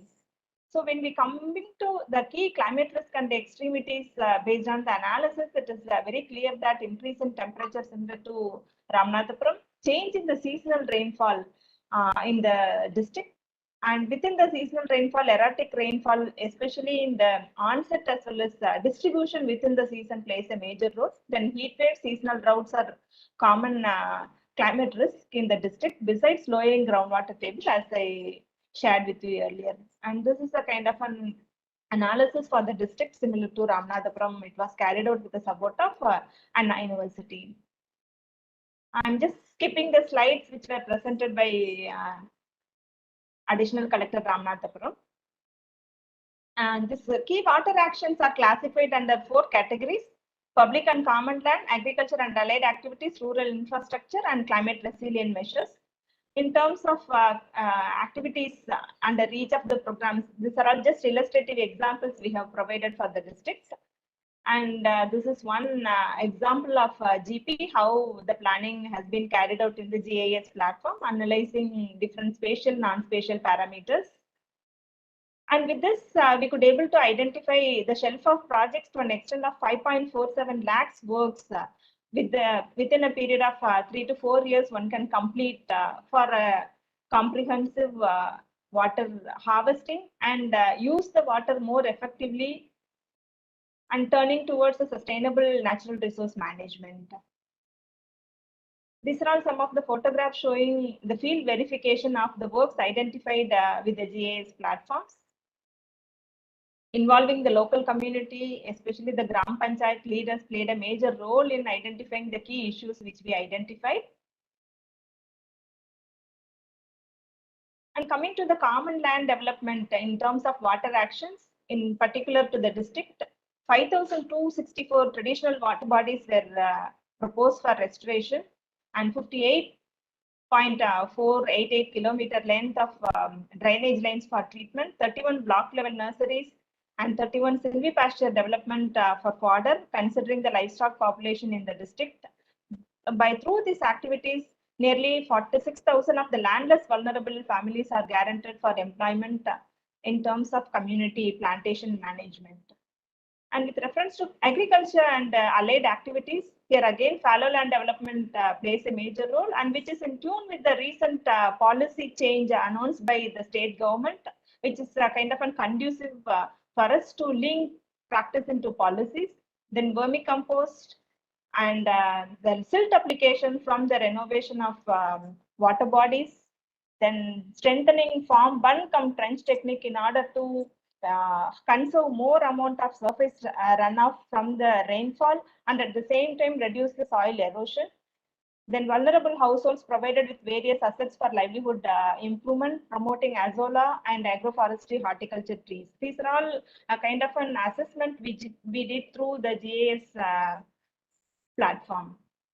And with reference to rural infrastructure, considering the vast amount of rural population, here management of the grey water plays a major role, and soak pits both at the individual and community level have been proposed in addition to the household level nutri gardens for recycling the water generated through the household, and rainwater harvesting proposed in the common building, and which is again linked with the soak pit, especially to have a kind of an excess water coming from the storage as a kind of a recharge, considering the groundwater status in the district. And with reference to climate resilient measures, again here, the greening of hillocks, nursery development, bamboo plantation as a kind of a common land development, mini forest here also. The river rejuvenation is the one activity which is very specific to the district has been proposed. Then cascading of tanks. And this district has more than 300 cascade systems are available. Now, these systems are in a dilapidated condition. Through this initiative, we plan to restore the whole system. Silvipasture development, inland fisheries in the major tanks. With reference to agriculture and allied activities, fallow land development as a kind of a model aligned with the Tamil Nadu government policy. Then diversification of agriculture, since paddy was the major crop consuming higher proportion of water. Here we propose floriculture or other horticulture plantations for the diversification. Artificial recharge structure at the individual farmers level along with the borewell or open well situation. Then how to increase the water use efficiency aligning with the central government scheme on using water using sprinkler or drip irrigation system. And third one is the nutri garden, suitable model under Indian areas, both at the community and individual level has been proposed here. This is one example of the greening of hillocks CRM model, because the district has more than 40% under degraded hill systems. So how the activities can be enhanced using this model. And here we have, with the support of experts, we have developed a decision support system for the whole district. We tested in one block, and it has come out well. Some of the parameters we could fine tune it. Now we are in the process of expanding the whole analysis to the district. With that, we could able to identify the suitable spots and able to make planning much faster. Dr. Ringalakshmi, one more minute for you, Yes. please. Second one is the farm pond. Here, considering the groundwater level, they are planning for 100 plus farm ponds at the individual farmers level. And recently, collector inaugurated, and the process is almost at the stage of completion. And this is at the cascade of tanks. This is the river rejuvenation, that is Kamandalar river subbasin, which in the district they are going to take it up. Here, the groundwater rejuvenation is the major objective of this river rejuvenation activity. Then again, similar to Ramanathapuram, here also catch the rain different activities have been identified for 860 GPs, and it is going in a very directive way. Again, convergence plays a major role in taking up all these initiatives with the different departments in district level steering committees. They were actively participating and extending their support to take up the initiatives in a integrated manner.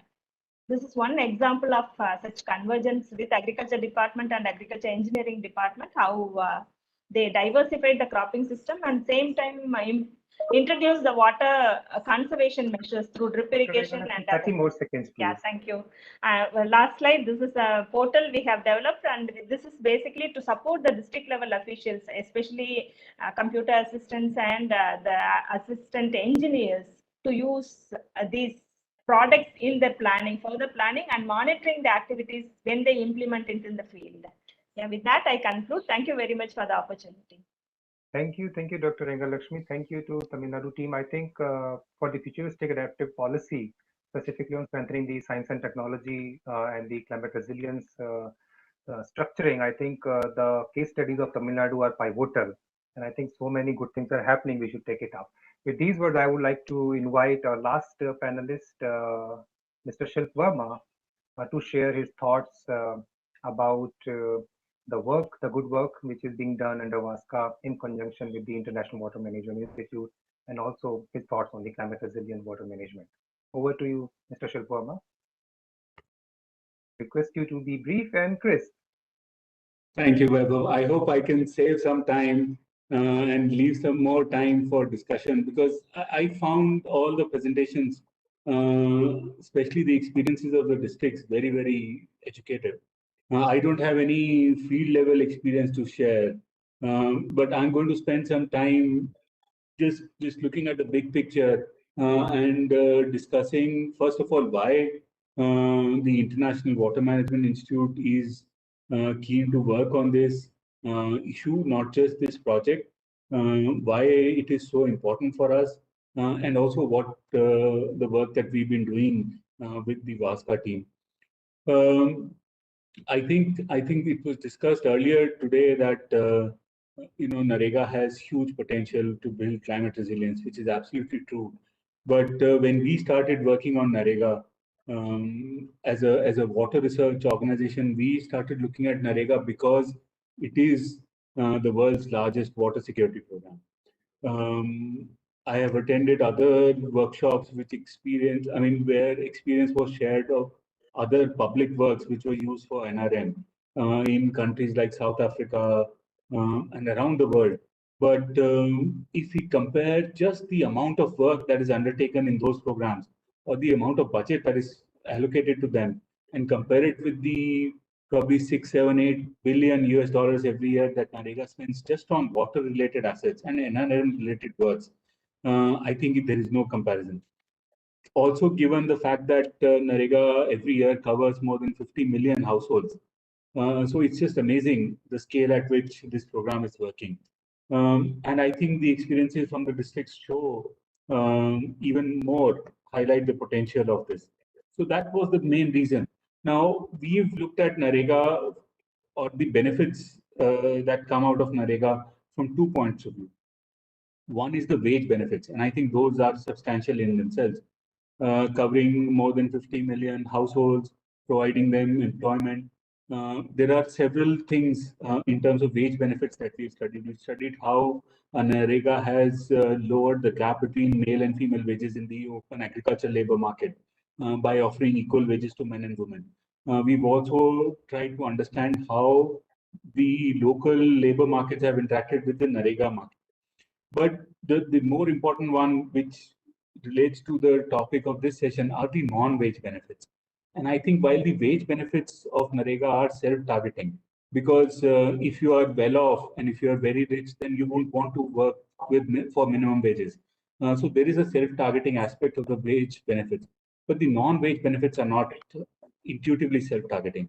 And there is a risk that the non-wage benefits can be cornered or can be misallocated. And that is one of the key aspects that we've been trying to look at with VASCA. Now, Rajiv mentioned One report that we published last year, and I will quickly just talk about that. That was basically on the convergence and co-financing benefits. Now, there are so many national level programs, and we've only looked at mostly at national level schemes where there are opportunities for convergence with NREGA.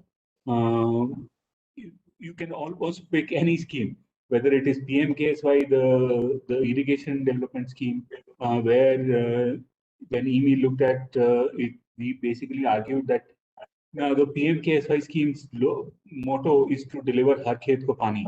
And we basically argued that if you want to deliver Har Khet Ko Pani, then the scheme must also start by targeting the unirrigated half of India.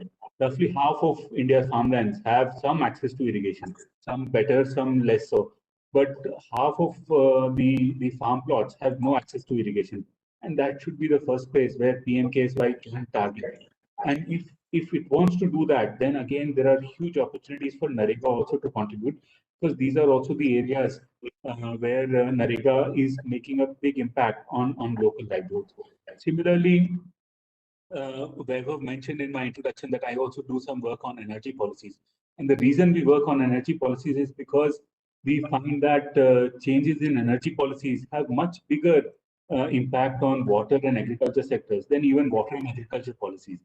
I think that the experience from Madhya Pradesh suggested, or one of the points highlighted, was the depleting groundwater. And I have found that one of the major reasons for groundwater depletion, apart from the property rights issue, the other major reason is that farmers are provided either completely free or highly subsidized power. And that incentivizes wasteful use of groundwater. So unless we are able to fix, I mean, we can keep going and lecturing farmers on water conservation. But if at the same time they also get free power, then they don't really feel water scarcity, even in the most water scarce regions of the country. So we are trying to look at, and there are huge opportunities with PM Kusum. It basically plans to promote 3.5 million solar irrigation pumps by 2023. Now that will completely change this water, energy, food nexus that prevails in different parts of the country. So what we have done in this, our current work with GIZ VASCA team, is we have used district level data to develop typologies. We have a huge country with very diverse conditions. So we have developed some typology. There is a draft discussion paper, which I'll be happy to share with all of you to get your comments. We're trying to see how best to target and prioritize different interventions in different contexts. Once that is done, we are also going to use Govt level data to do sub-district level prioritization. And that's where we will work closely with the VASCA teams at the state and district level. So that's what I wanted to share, and I'm happy to join the discussion. Thank you, Vaibhav.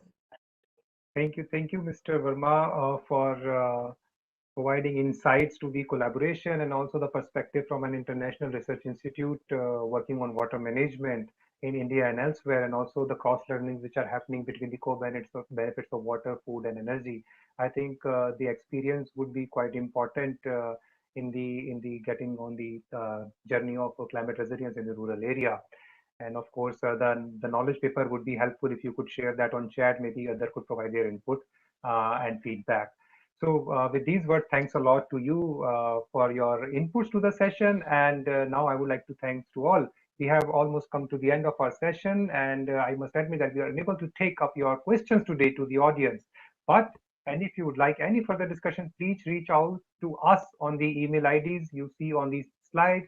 And if slide is not there, I would write my own email ID and the session convener and session coordinator's email ID on the chat. So we would be welcoming all the questions and feedback from your side. With these words, I would like to give floor to Director NRM and Agroecology GIZ India, Rajiv Ahel, for thank you note. Over to you, Rajiv. Thanks a lot, Vaibhav, and thanks to everyone for a conversation on a journey. We haven't found all the answers, but I think some of the examples and answers are becoming very apparent. One thing is clear, that climate and water impact each other. So what we do to water makes an impact on the microclimate and the larger global climate, and vice versa. But also, if any impact has to be made on this continuum, then it cannot be just done in small numbers. Unless we do the corrective and no regret interventions at large scale, just continuing to do pilots will not be enough. So we are very happy that the work that we are doing with MORD and Ministry of Jal Shakti has come to a point where now we are assisting Ministry of Rural Development to roll out this GIS-based planning to 120,000 panchayats by December.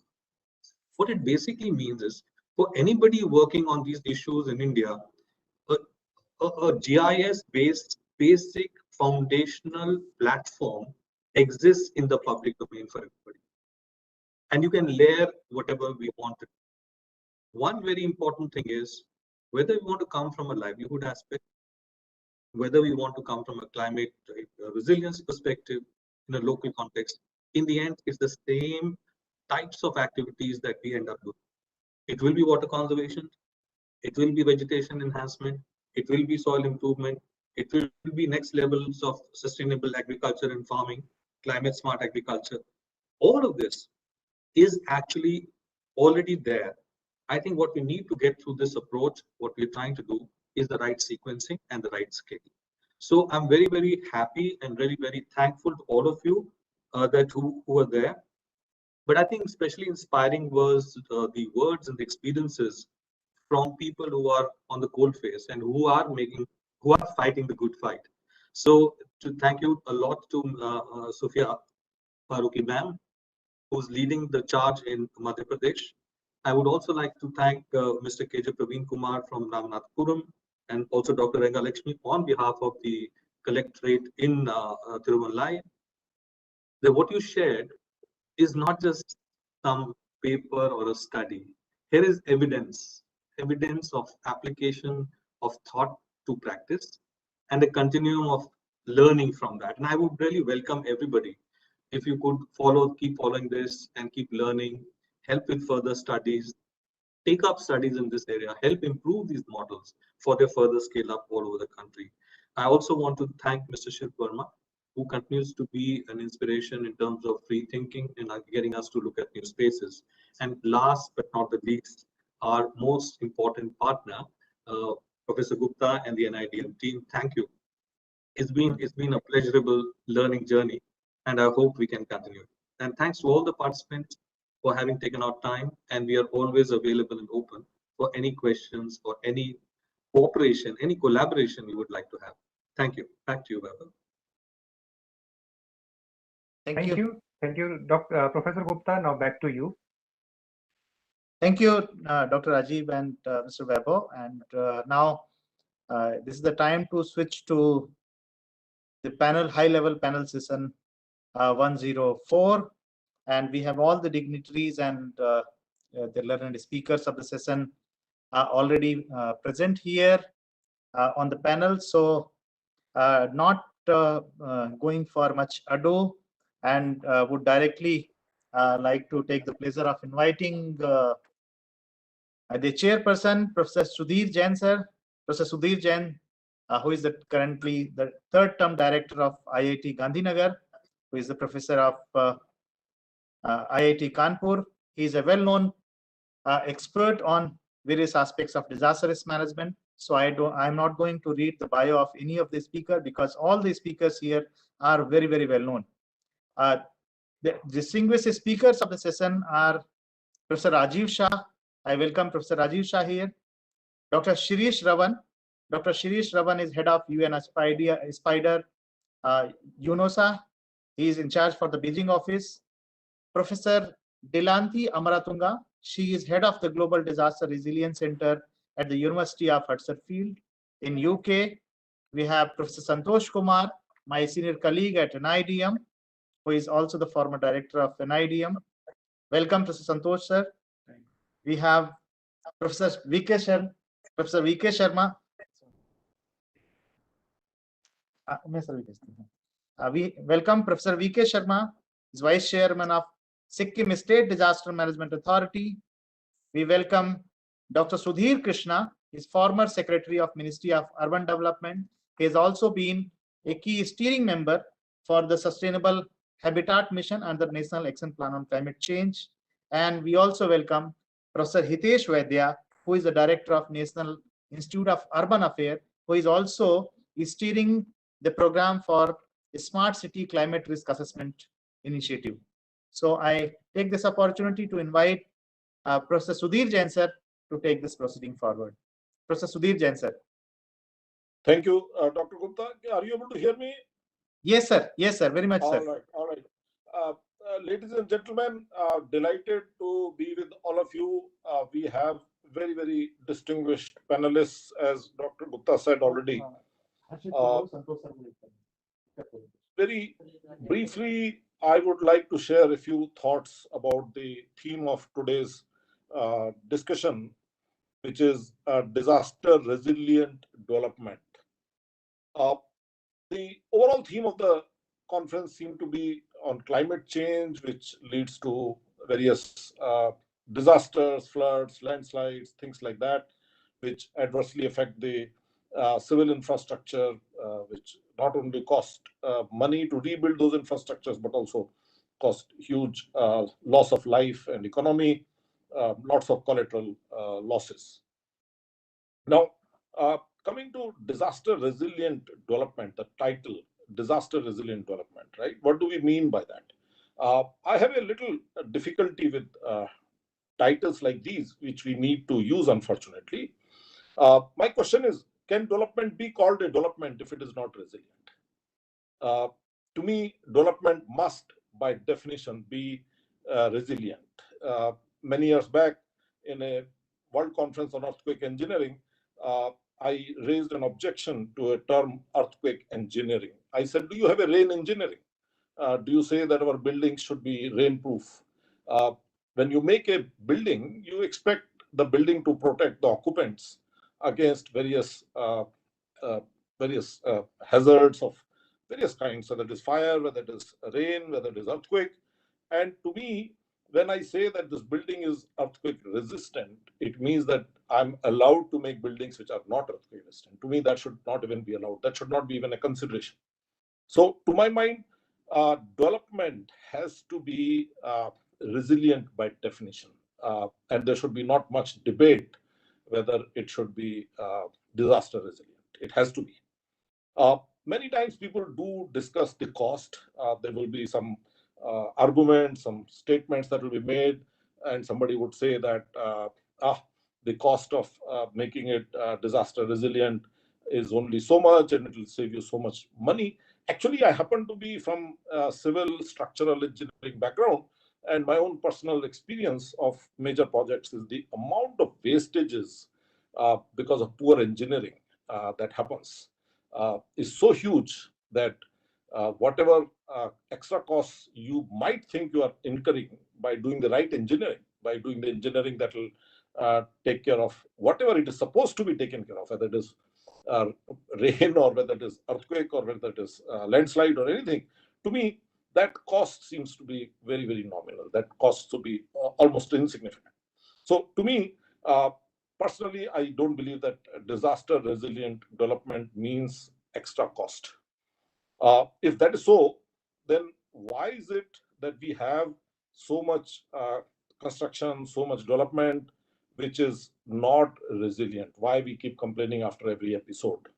And to me, the biggest challenge has been the lack of common sense. When we do a project, we become very, very closely associated with it, start to think of it as a technician.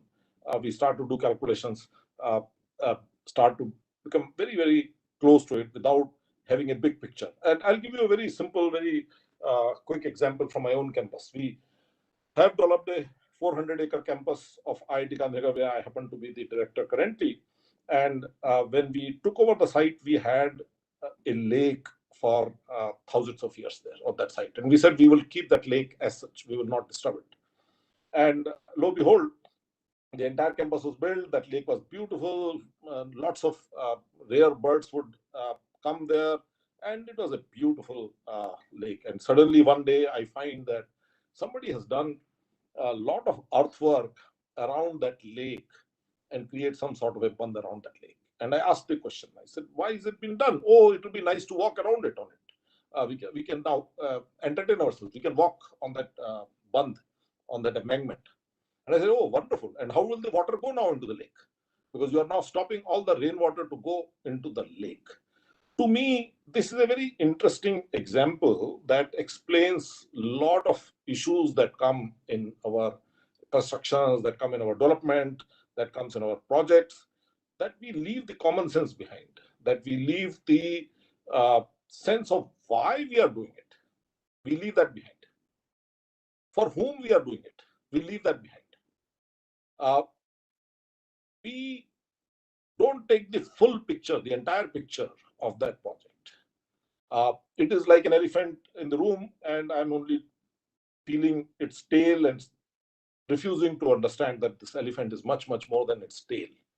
To me, a lot of it, of course, has to do with the way our entire educational enterprise is, whether it is college education or engineering education, where we tend to produce our graduates, and these graduates eventually become the engineers, professional engineers, bureaucrats, and they run the society eventually. The entire educational enterprise that runs into creating silos of educational subjects. So here I am teaching a course on design of such and such types of dams, or I'm teaching design of such and such types of bridges. All right, so you teach the design of the dam, or you teach the design of the irrigation system, but we don't even try to inculcate in the students a thinking as to why that dam is being built. Is that dam really needed? What is it going to serve as a purpose? And what will be its consequences? Consequences to the ecology, consequences to the people who are going to be displaced by construction of that dam. We are just not giving them the full picture. We are just teaching them how to design a dam or how to build a dam. So to me, coming back to disaster resilient development, to me, no development can call itself development if it is not resilient, if it is not resilient against the forces of nature, whether that is a climate change related stuff or whether it is other stuff. And the cost is not an issue to my mind, considering the overall wastages that happen in projects like these, or the, if you don't like to call it wastages, you could say the scope for savings that are there by good, sensible engineering, that one could save money. And to me, the real issue is common sense. Real issue is getting people to understand the big picture, understand that what they're doing is much more than a very narrow project. So with these introductory comments, I would like very, very distinguished panelists to share their views, starting with my dear friend Rajiv Shah. Thank you. Thank you very much, Sudhir, and thank you very much, Anil, for inviting me. I have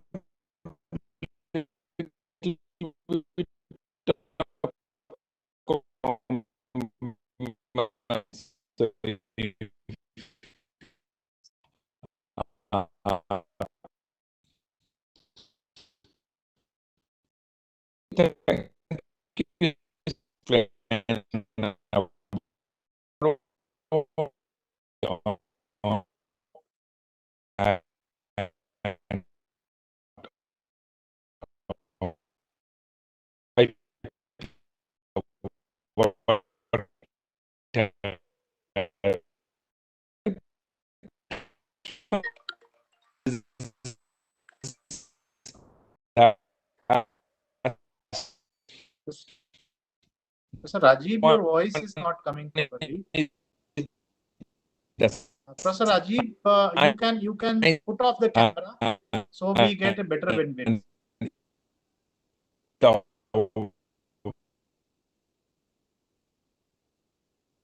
Let me switch the video.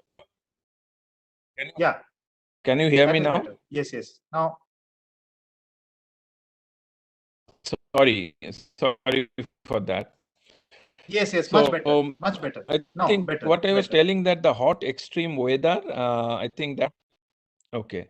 So the hot extreme weather is a very important, and I think in the definition of IPCC, we often use the word the confidence level, and confidence level is like how much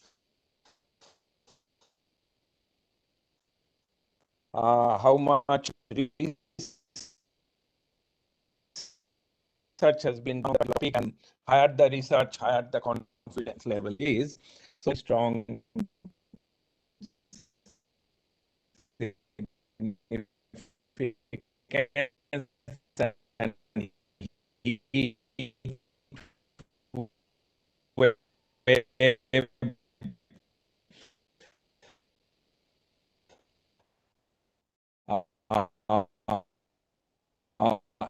I can't hear properly, Rajiv. I don't know. Dr. Anil Gupta, is he audible?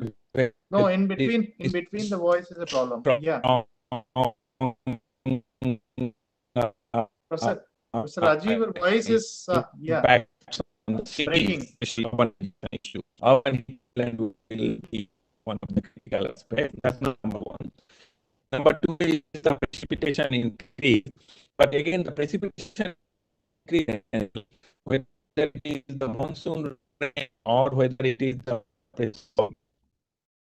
snowfall, we will see possibly different.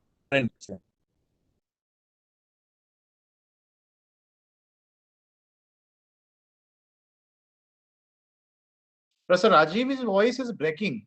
In between, we are not able to listen.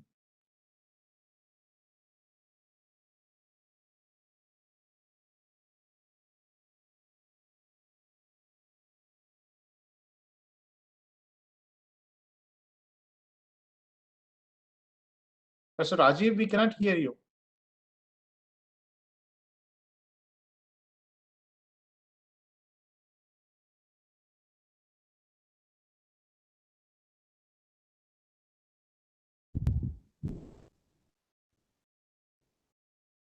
Professor Anil, Professor ask him Rajiv, to restart.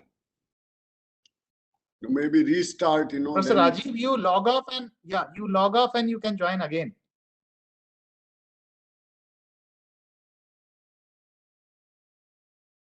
And Professor Rajiv,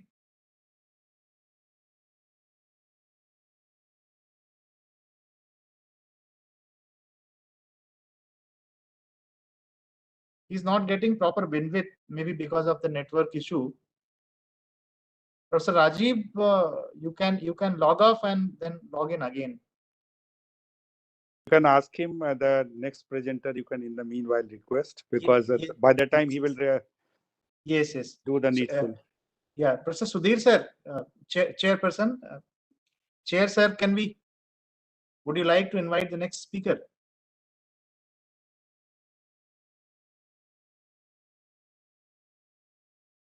So may I now request Dr. Shirish Ravan to share his views, and meanwhile we'll try to sort out the problem with Dr. Rajiv Shah. Dr. Shirish. Thank you, thank you, Dr. Anil, and also chairperson. I hope I'm audible, not like Rajiv. Yes, perfectly. Okay, good. I hope Rajiv will log off and come back again. Meanwhile, I will utilize the time. Yeah. Thank you for inviting me. This I've been listening this time to time since yesterday, and since the topic is about localization of climate resilience agenda, and we are talking of disaster resilience development, I thought of starting from my native place, which is very close to Kolhapur, which is a city in Maharashtra, which faced phenomenal flood in 2019, and now in 2021, again, same level of flood, same level of damage. Then I discussed with some of the people, because we're talking of localization, let's start from there. And they said 2019 and 2021, nothing we did. We just deal with the flood. Whatever happened, we are dealing, and we lost a lot of property and some life and all that kind of thing. So basically, why it is happening, then same again, it's a developmental problem. because there are a lot of constructions are happening in the Panchganga river, which goes through the city, and also a lot of highways are being constructed, roads are constructed, and they are raised. Roads are raised, and that blocks the water in the agriculture, and there is a huge damage happens in the agriculture also. So it's not just city, but it's also agriculture damage also huge. And so when we see this, so similar flood had happened 10 years back also, but nothing has changed in terms of development, and resilient development is not happening. So there is something wrong, that why, in spite of so much technological advancement, we are unable to pass on benefits of that technology to cities and our rural areas that are continuously facing this flood. So this is what question comes to mind, and this is really a significant time where we have to really give serious thought. Number one, because of climate change, these kind of uncertainties are happening, and a lot of panelists have talked about around the world what is happening with all these. Yesterday, New York is also facing this. More than 40 people in New York also died. So these uncertainties. Second part is about technologies are changing very fast. World Economic Forum calls it as a fourth industrial revolution technologies. We call, a lot of us call them frontier technologies like artificial intelligence, machine learning, drones, Internet of Things, 3D printing, and a lot of advanced satellite sensors. So they're changing every day. Space is changing so much that private companies are now launching constellation of hundreds of satellites, and it is giving much more data than just Earth observation. So things are changing there. Space is part of the technologies, but the concern is that these all technologies are used very well in the profit-making area. So when we talk machine learning and artificial intelligence and IoTs and all that, we can see that, okay, there is no Disneyland, and you order one dish and another suggestion will come that you should also order this dish or you should watch this.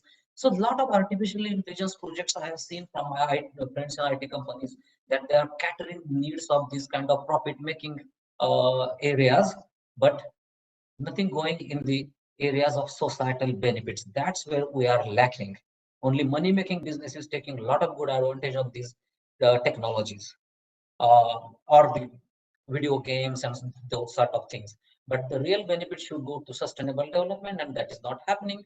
So it reminds me that Sendai framework says managing disaster, from managing disasters, we should move to managing risk. And for that, we need evidence-based information and a lot of analysis so that we rightly understand the disaster risks and then deal with it.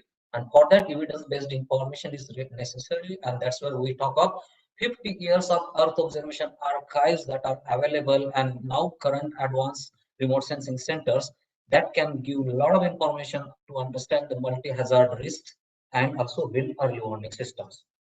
So what is the most significant thing happening these days on these sustainable development goals? Already 5 years are finished. Now we're left with 10 more years. So we need to really advance, and one of the burning problem, and that's very highly linked to disaster also, is the hunger. So the United Nations has launched Food System Summit. So on 23 September, Food System Summit will happen, and this summit is not like many other summits which comes out with declaration and that's the end and then you begin acting on it. But Food System Summit is more like the beginning of the things. So there have been tens of thousands of ideas, then thousands of dialogues and parallel sessions, and finally we have come to summit, where it will give a lot of elements about advancing SDGs, and this is where my office, we contributed launching a global initiative to integrate indigenous knowledge with frontier and space technologies based solutions for building diverse and resilient food system. And in this area, disaster risk reduction plays a lot of role, because the major damage, if you look at your statistics, is happening because of hydrometeorological disasters that are directly linked to the climate related basically climate changes. So we are launching one conference in end of November. Keep watching the date. The conference will talk about building basically disaster risk reduction in building resilient food systems. So we'll announce this conference very soon, and we'll also talk about technologies that contribute to that. So disaster risk reduction community should play important role in basically Food System Summit, because that is one going to advance now the sustainable development goals. The second part of my intervention is about nature-based solution, and all of us have seen that COVID-19 and many other pandemic or endemic that happens, more or less they are a result of the even biodiversity loss, because if biodiversity is maintained, they act as a control agent for the pathogens. If biodiversity is lost, a lot of pathogens will come out and we will have health problems. So therefore, indigenous knowledge is also important, because indigenous people are habitat in the natural areas, and if we can talk about the nature-based solutions and we can preserve the indigenous knowledge, and that's where we can give benefits of state of technology art technologies. That will be great. And therefore, in upcoming global assessment report 2022, we have quite a big chapter, almost 20 pages chapter, 25 pages chapter, about integrating indigenous knowledge and state-of-art observation solution, earth observation solution for the Sendai framework implementation.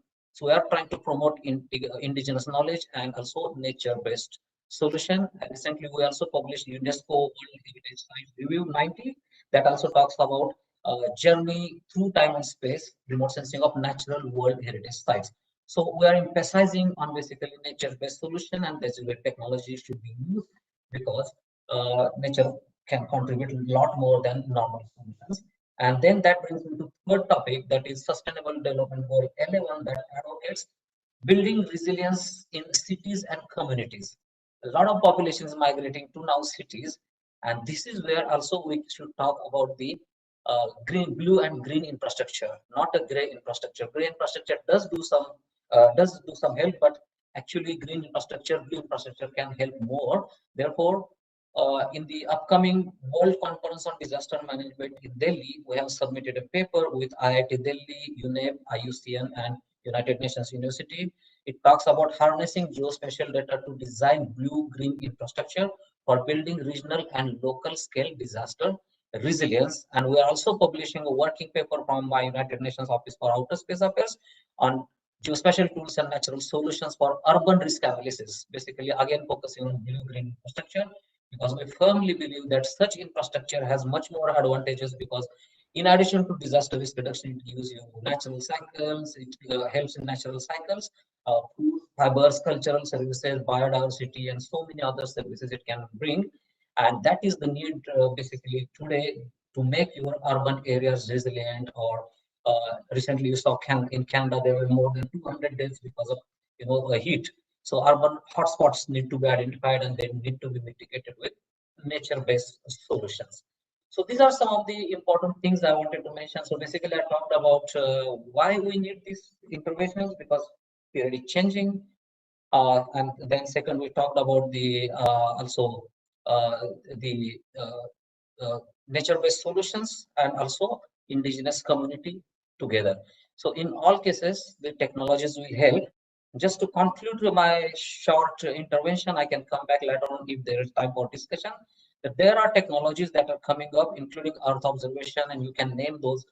Just now I named geoinformatics, robotics, 3D printing, machine learning, all these technologies, automation. Those need to be plowed very well in all disciplines related to disaster management. And these disciplines are sociology, psychology, health, medicine, ecology, geography, agriculture, and engineering. These all disciplines help very well in disaster risk reduction. Not just the information system, but a lot of other disciplines are necessary.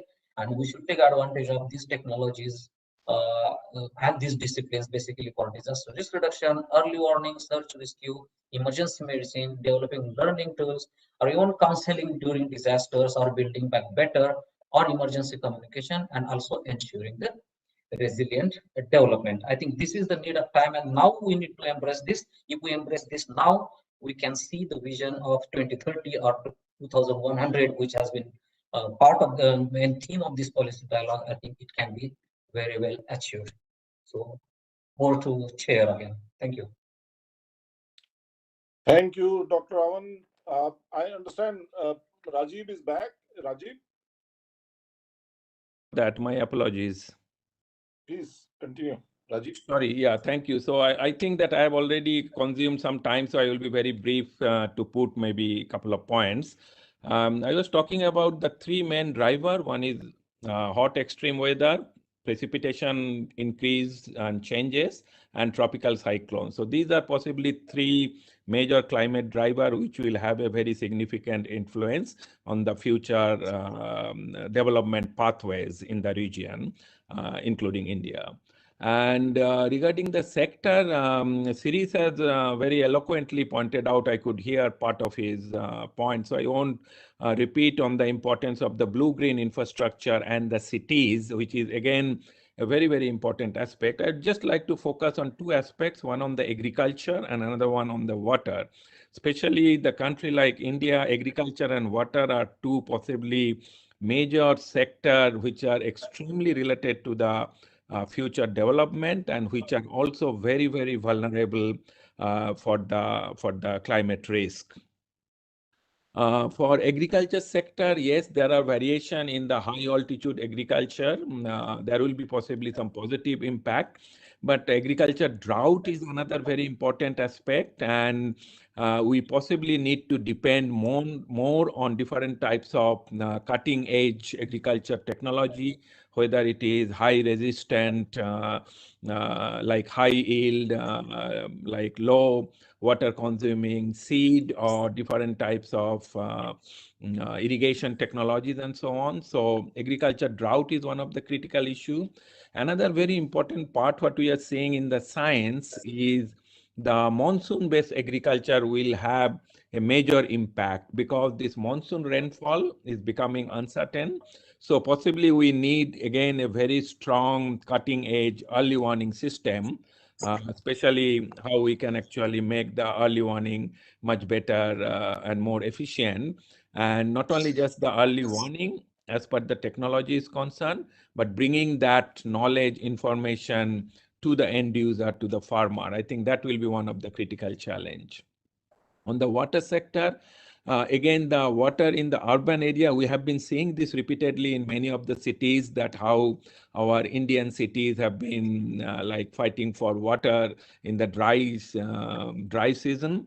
And this will possibly have larger impact as well. So urban drought is one of the very critical development issue possibly we need to think about. We have lots of smart city program and we have lots of other development programs, but unfortunately, many of our major urban development programs are focusing more on technology-based infrastructure, but we are possibly not focusing on that very important issue of food, energy, water nexus.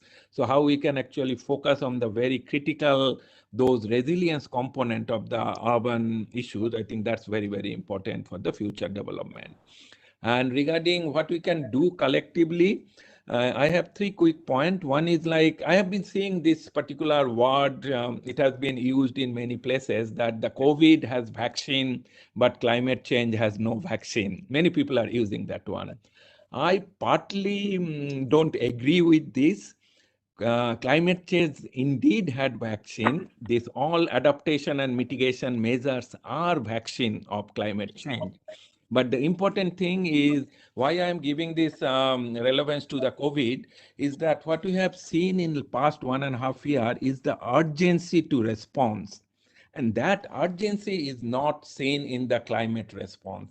Still, for the climate response, we are thinking about 30 years from now, 50 years from now, 70 years from now.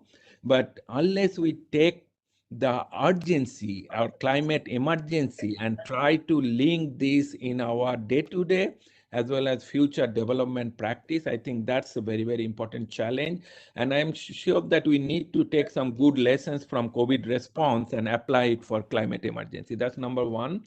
Number two is that in the IPCC report, also in the working group 1, also in the working group 2 report, which will be published next year, and I am in charge of the Asia chapter for the working group 2, we are talking about the shared socio-economic pathways, which talks about different critical issues on the sustainability, then on different types of 1.5 degree, 2 degree, and 4 degree emission control.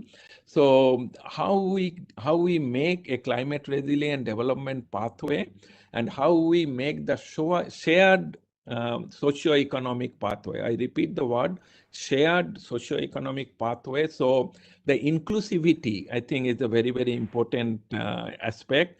So the inclusive growth, like how we bridge this gap between rich and poor, not only just the reach in terms of the monetary or the financial aspect, like what we are now seeing also this digital divide, the technology, some of the people who can avail the technology and who cannot avail the technology, and digital divide is creating a major gap, and that will be a future potential risk, as we have seen this year World Economic Forum risk outlook. So I think that inclusivity in the shared socioeconomic pathway is very important. That's point number 2.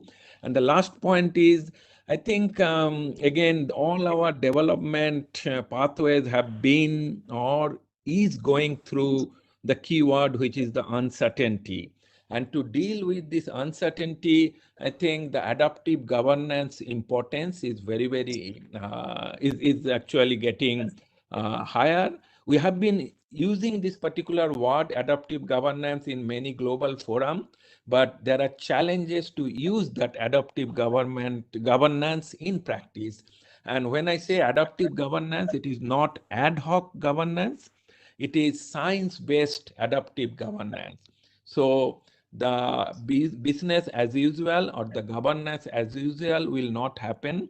We need to possibly think about new ways of approaching the governance mechanism, and for that, the new innovation will be very, very important. And I fully agree what Siris has pointed out, the using of different types of technologies for this governance will be very important. Thank you very much, and I apologize for the problem from my side in the technical issue. Thank you.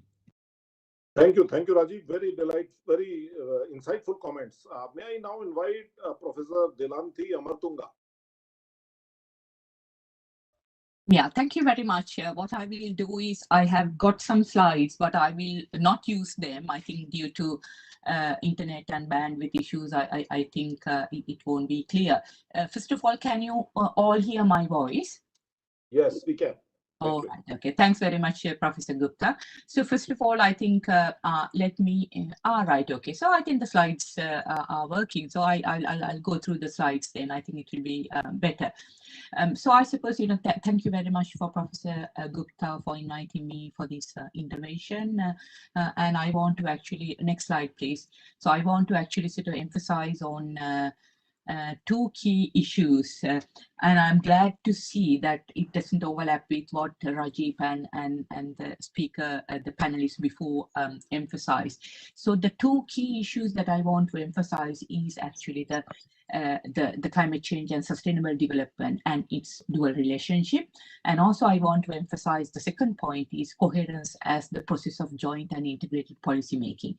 These are the 2 points that I want to emphasize towards the long-term vision for science and technology and policy integration and localization to tackle climate change. This very wonderful initiative that Professor Gupta is leading. Next slide, please. So I suppose, we don't need to highlight the importance of climate change agenda. These are, I think, some of the fast facts. I think these 4 points, 3 points are really, really important and will definitely will be an eye-opener for all of us. For example, the climate change will cause 250,000 additional deaths per year between 2030 and 2050. This is what the prediction is, including 95,000 from childhood undernutrition. So again, the issue is, I suppose, all these things are actually linked to some aspect of climate change, including the third point.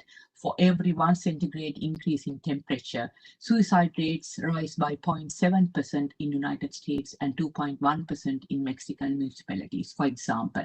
These are just 2 examples that I want to share, but of course, there can be similar examples from other countries also. Next slide, please. So just get back to my first point, the link between climate change and sustainable development. That is the first point that I want to emphasize as part of this policy dialogue. So climate change is more than, in my view, just one of the 17 sustainable development goals specified in the 2030 agenda. As we all know, Sustainable Development Goals, there are 17 of them, and one goal is directly linked to climate change.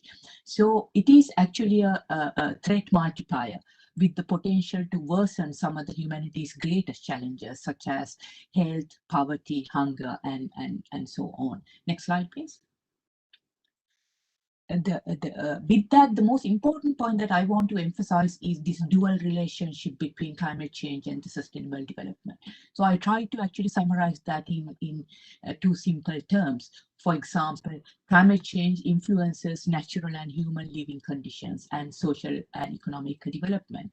And at the same time, it has a major impact on society's priorities on sustainable development, and also with the influence of greenhouse gas emissions, it can cause climate change and vulnerability. So this is what I want to identify as kind of a dual relationship between climate change and some sustainable development. In that sense, it is fair to say that the links between climate change and sustainable development are in fact indeed very complex and interactive. Next slide, please. I found these two diagrams are very, very useful, and I think I have given the references, but I want to use them. This is actually, it very clearly identifies the link between sustainable development and climate action. So you can see the 17 sustainable development goals, and also the relative targets for each sustainable development goal. And this particular study has identified that there are synergies between climate action and 134 targets across all SDGs. So you can actually sort of see the links. You know, the dark green indicates +3, and also dark brown indicates -3. So this actually gives us a kind of a snapshot about the importance of climate action in sustainable development. Next slide, please. Similarly, the impact of climate change on sustainable development, again, some really useful statistics here. Again, I have actually listed the reference. It's such a good analysis. What this shows is you can see the sustainable development goals and also related targets. And you can see with the highlighted areas where the authors of this report has identified that there's evidence of climate change impacts. So you can see there are sort of a large number of targets associated with the sustainable development goals have an impact on climate change. So this kind of, I think, diagrams actually will give us a kind of a really good idea about the importance of this particular topic that we are talking about today.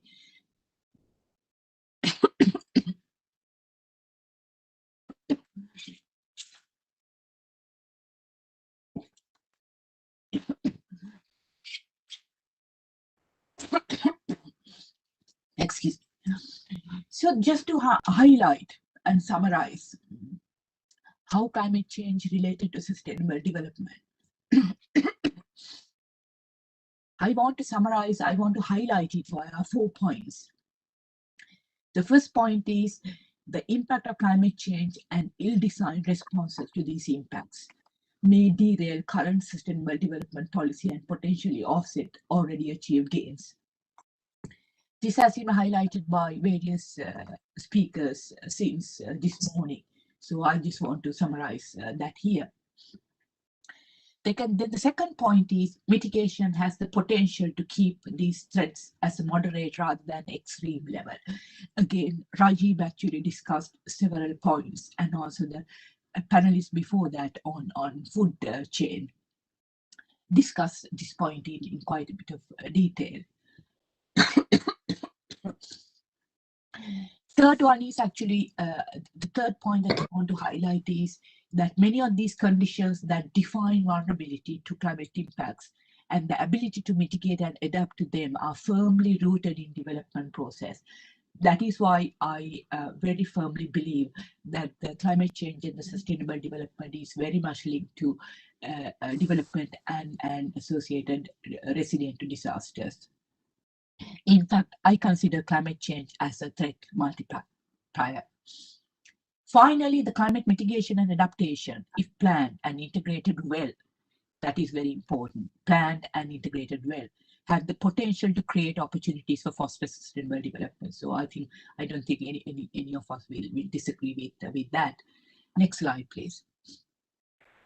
So that is actually my first point. And the second point that I want to highlight through my short intervention is the need to have coherence as the process of joint and integrated policy making. Again, we don't need to highlight, we all know about 2015 policy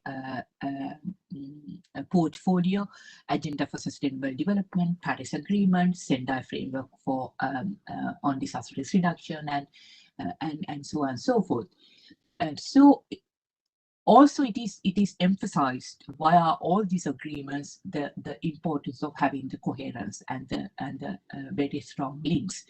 So building strategic linkages and coordinating actions of these fields could increase the effectiveness of different actions, as we all know.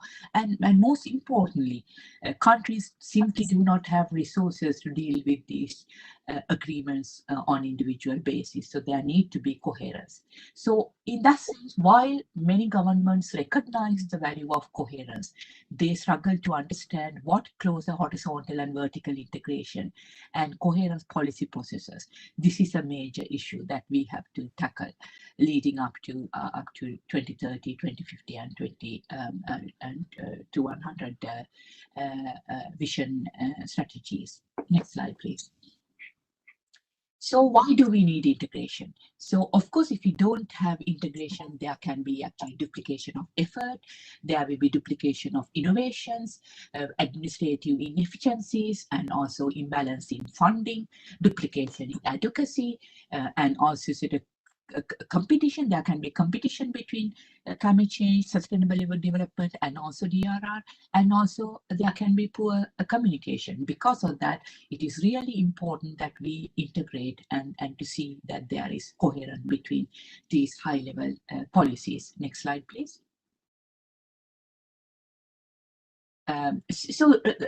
Having said that, of course, it is a really good idea to integrate, but of course, it is not easy. There are a lot of challenges.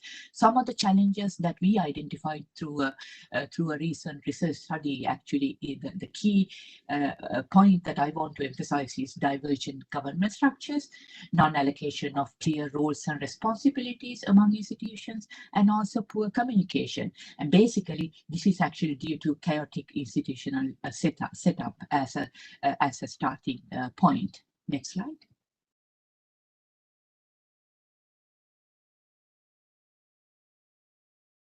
Right.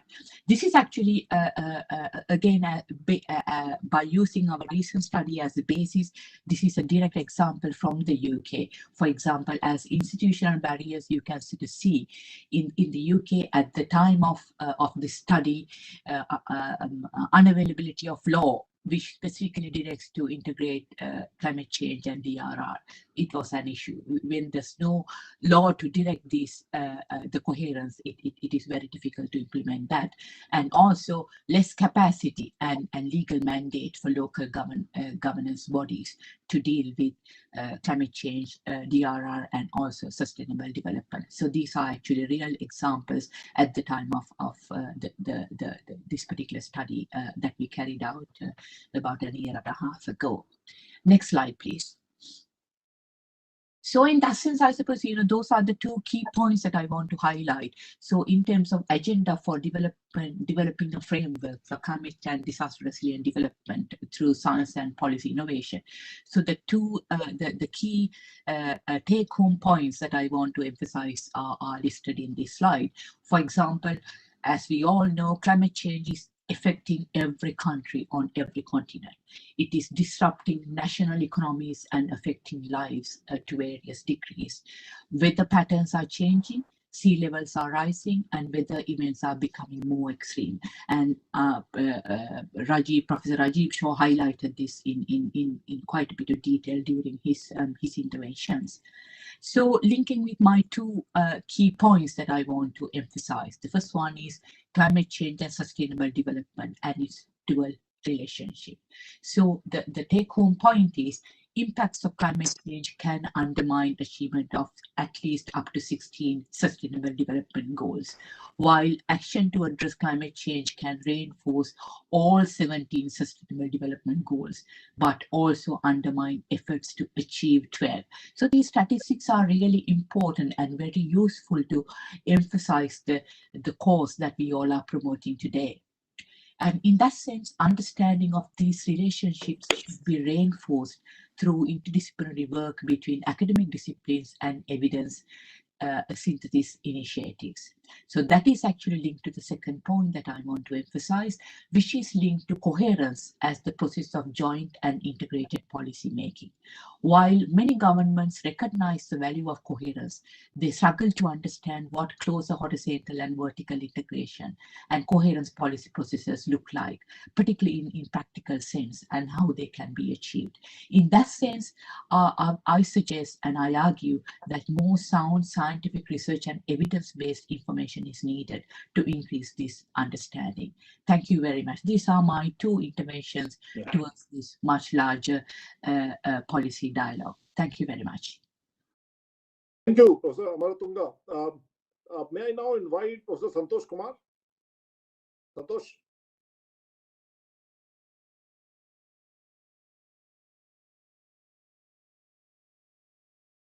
No? If Professor Santosh Kumar is not available, may I invite Professor V.K. Sharma? Professor Sharma? Thank you. Thank you, Professor Sudhir Jain, chair of the session.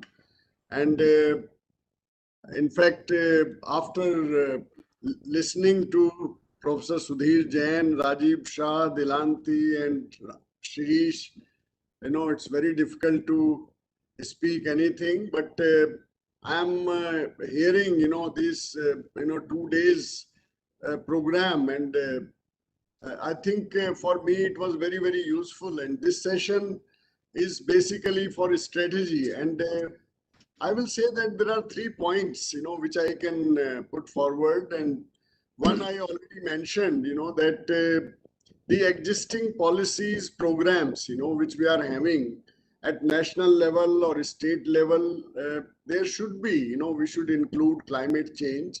And then every district and every village, now there is a district disaster management, there is a district level planning, there is, so I think it should go up to the village or panchayat level.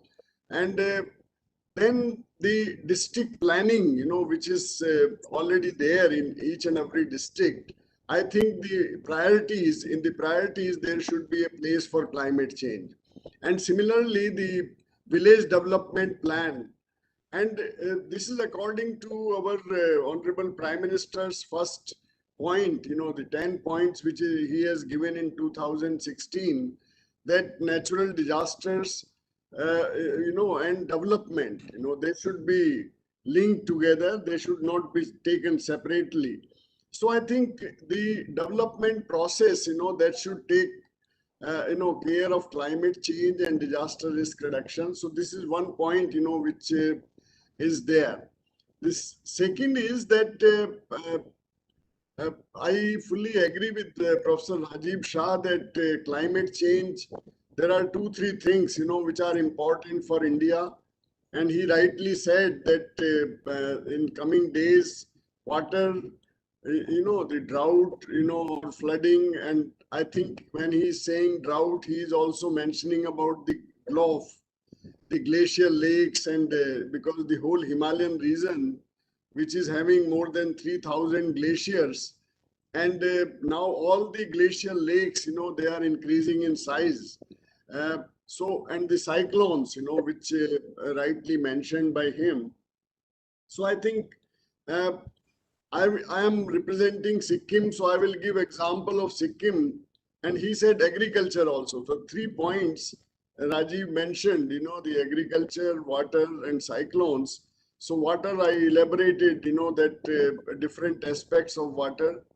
And I will say that Sikkim is a small state, but I can see the vision of the state.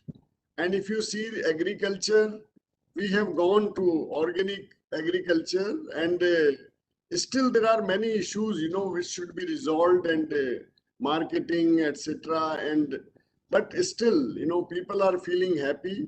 In case you do survey, most of the farmers will agree that this is a right decision, that in 20-25 years they shifted from fertilizers to organic farming, and they can see impact on health, they can see impact on soil, they can see impact on overall environment. The second thing which I could see and give example of Sikkim is the water. And I think people might be knowing that in 2-3 districts, there was an acute water shortage in 2014, 2015. And this Dhara Vikas program, in which they revived more than 4,000 springs and lakes and small rivulets. I think that was a very big example for Northeast, and because the entire Northeast is facing this brunt of climate change, and because it is hilly area and water shortage is there, even for drinking purpose. But now you will not believe that all these villages, they are having spring water, which is more healthier, and all these springs they have revived. The third point is about in case happens, because climate change is happening, and we are seeing impact, even in Sikkim, forest fire and mud flow, avalanches, all these things are there. But I think we have set an example that in response, and whenever there is reconstruction, I think there are few things which Professor Sudhir was mentioning. These things are taken into consideration. And one very important thing which we learned from the 2011 earthquake, that the reconstruction is in situ. So we are not constructing any house, at some other place. And there are two advantages in this. One, we are saving the land, and second, the material, which was rubble, which was most of the material is reutilized and reused, and this is recycled in the process. So it is no more a problem or environmental problem for the state. And this not only in the urban areas, but even in the rural areas, this thing was there. And this is a state decision that whenever there is this kind of thing, then the reconstruction should not be allowed, at some other place. So this was very good decision. The owner's divine thing, which we have done, in some other states also, Gujarat, and so we have copied that, and that was very useful thing, because the ownership which came, in that reconstruction, this is 100%. Whatever houses, whatever buildings, schools, this is full ownership of the people, and that was a very, very important thing which I agree with Professor Sudhir Jain that when we say earthquake resistant feature, yes, definitely, when it is hilly area, then definitely it will increase little cost, but in plain area the cost may not be much. So engineers vary, on their opinion. Some say that 5-6% more. Some say that in hilly area it may be 10% more. But doesn't matter. I think important thing is that it should be earthquake resistant, and it should have because these disasters, they will be coming. But whatever we are reconstructing, rebuilding, that should remain as it is. The school buildings. And I think this is very important, that when we did reconstruction, we used them as educational material. We educated not only teachers, but educated the parents, students, and some of the NGOs, they use the traditional wisdom. In Sikkim, Accra type of construction, that was almost finished. But seeds, they used for the first time in one school in Singtam, and that was repeated now. Now, wherever they are going to have new school, this technology of Accra type of, walls, and they are using bamboo and all this material, which was very common earlier. So I think this kind of thing should be, initiated. And then there are many things, which can be added when we are talking about local, initiatives, when we are talking about localizing climate resilience. Then I think some more things, that is the recovery part. I was proposing that whenever we are giving a house to the villager, in case we provide some saplings of maybe cardamom or something, so that their livelihood, and they are, because they are living with the nature.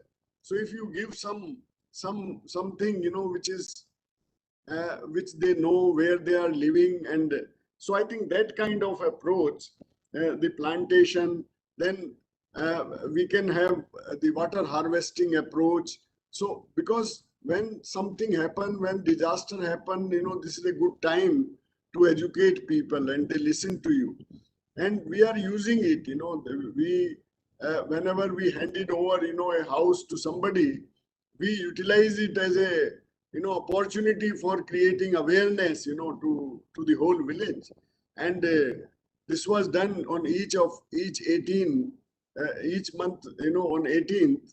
And this become a sort of festival, that whenever a house is given, the people are explaining, how he or she constructed the house and what are the features. And this way, we created a sort of awareness among masses that what are the features, or new features in the house and useful to them.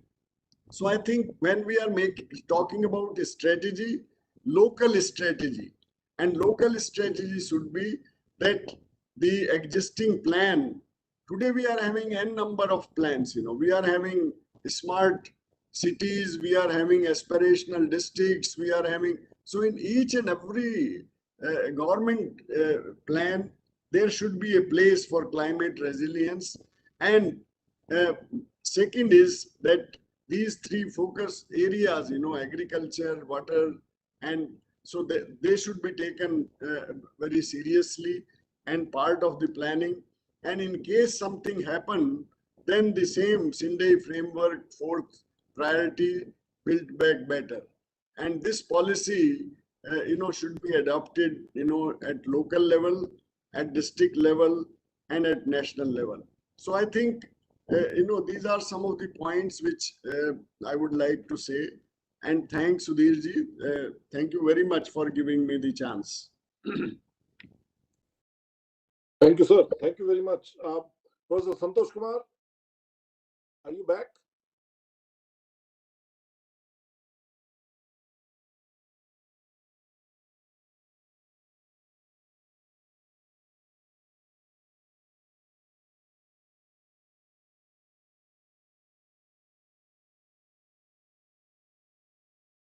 Sir, we can invite Professor Krishna, Dr. Krishna. All right. Dr. Sudeep Krishna, please, floor is yours. Thank you, sir. Thanks, everyone. I have a very short presentation, and I would propose to focus on 4 issues. And these 4 issues are water, solid waste, wastewater, and natural disasters, which I think deserve high priority in the scheme of managing the climate change issues. As far as water is concerned, the challenge that we are feeling is the flooding and drought. Different parts of the country, different cities, different villages from time to time. And the fundamental problem is the natural drainage network has been disrupted, and that is going on and on. in the because of the development model we have adopted. So our vision should be to protect and revive the water bodies, whether flowing water bodies or whether storage like lakes and ponds or even underground.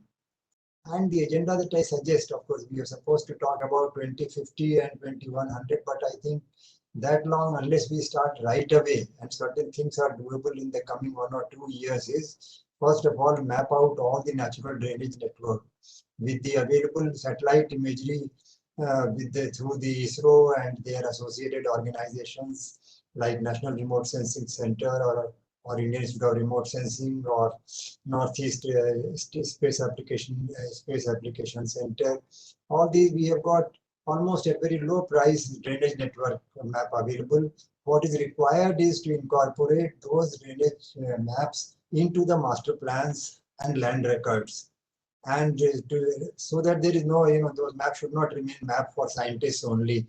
They should be put in the statutory document, and it should be given protection through the statute so that all the water which falls, any raindrop falls, finds its natural course, either underground or through the lakes and rivers. And make the relaxation tough, because many of the laws make it very easy to give exceptions.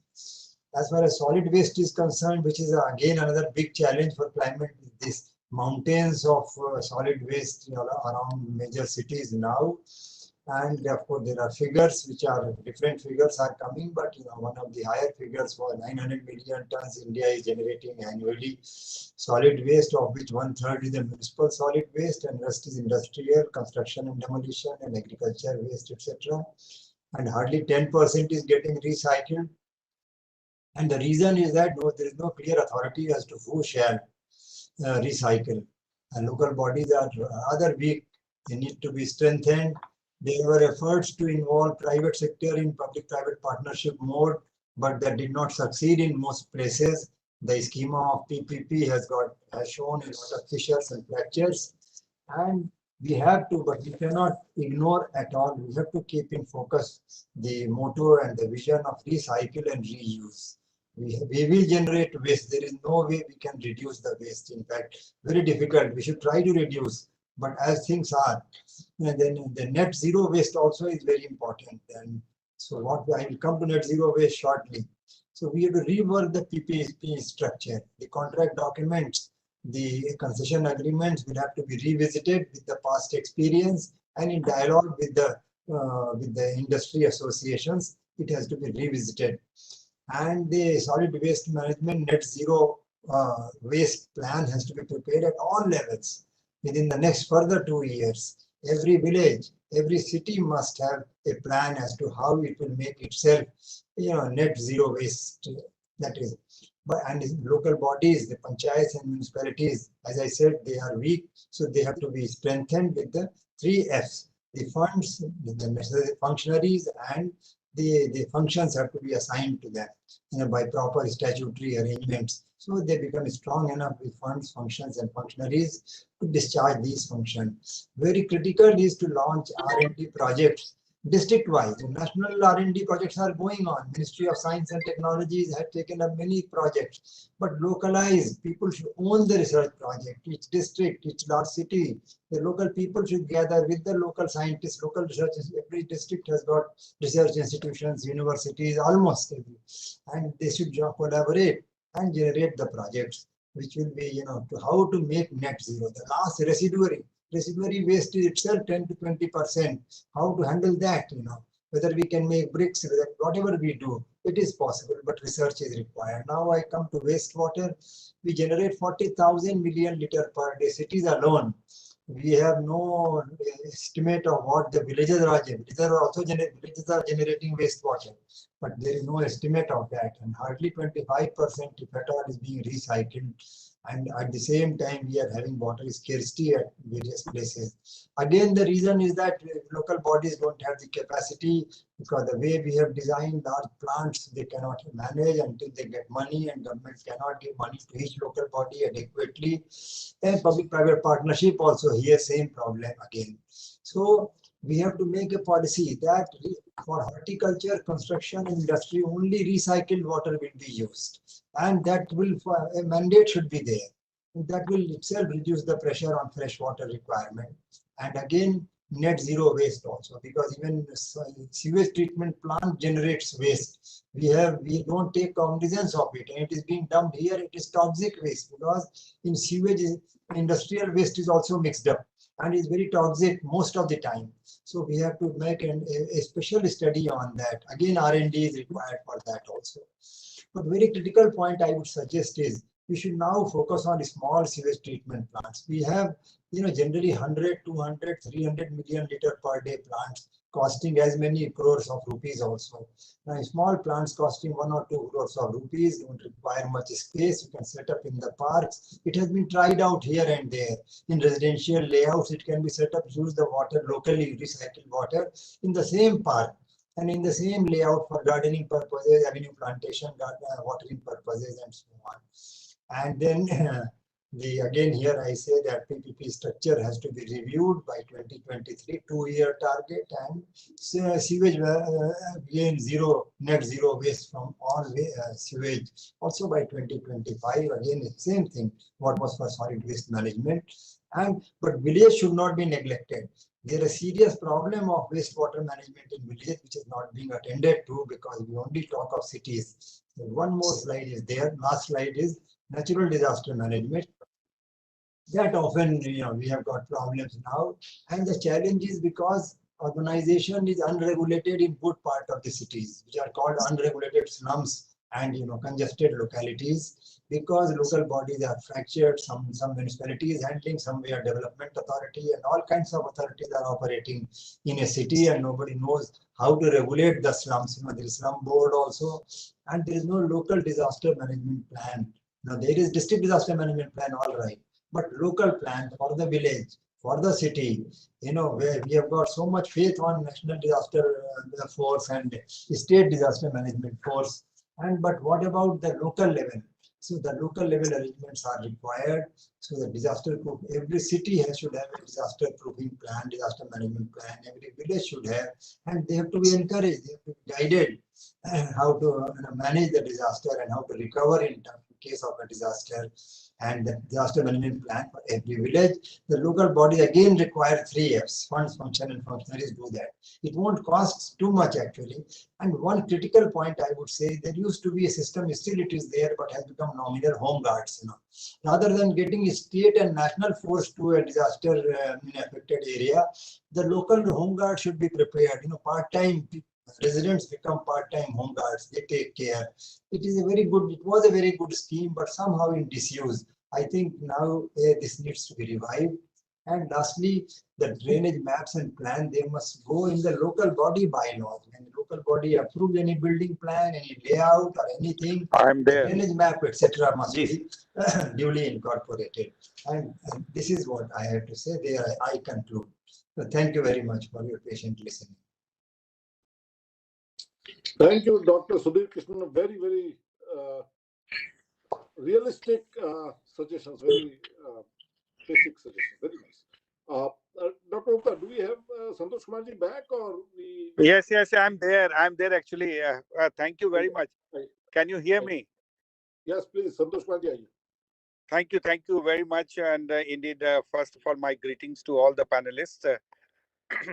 And my apology for intermittent challenges of technology. I would quickly submit a couple of points. One is related to what we are saying 2020 and 30 and 2000. The first is that I would say that profile would go entirely different in terms of disaster as it is showing today. So the cascading impact would be very, very high. So when we talk about uncertainties would be of two kinds, which we say astonishment and the surprises. Now it will move from surprises to astonishment, where we will not be even able to acknowledge and comprehend the kind of disaster it would be. So that we have to keep in mind while we are trying to understand and finding out the new strategies. The second point which I would like to highlight, cascading and then uncertainties, and then we are talking about that uncertainties with the astonishment. The third important point which I am talking about in terms of the society would not be the same what we see today in those time of, because that high level of inequality would be there, as we see that UNCTAD report of 2021, which is saying 11 million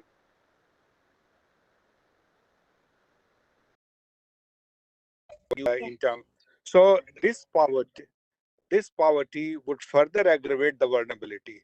So we need to look at that high level of inequality will lead to high level of unequal vulnerabilities, and that will take that different kind of a challenges to the social system.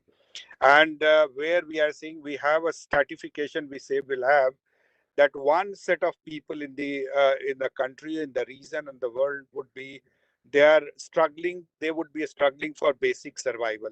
So this is one set of, so their set of challenges would be different.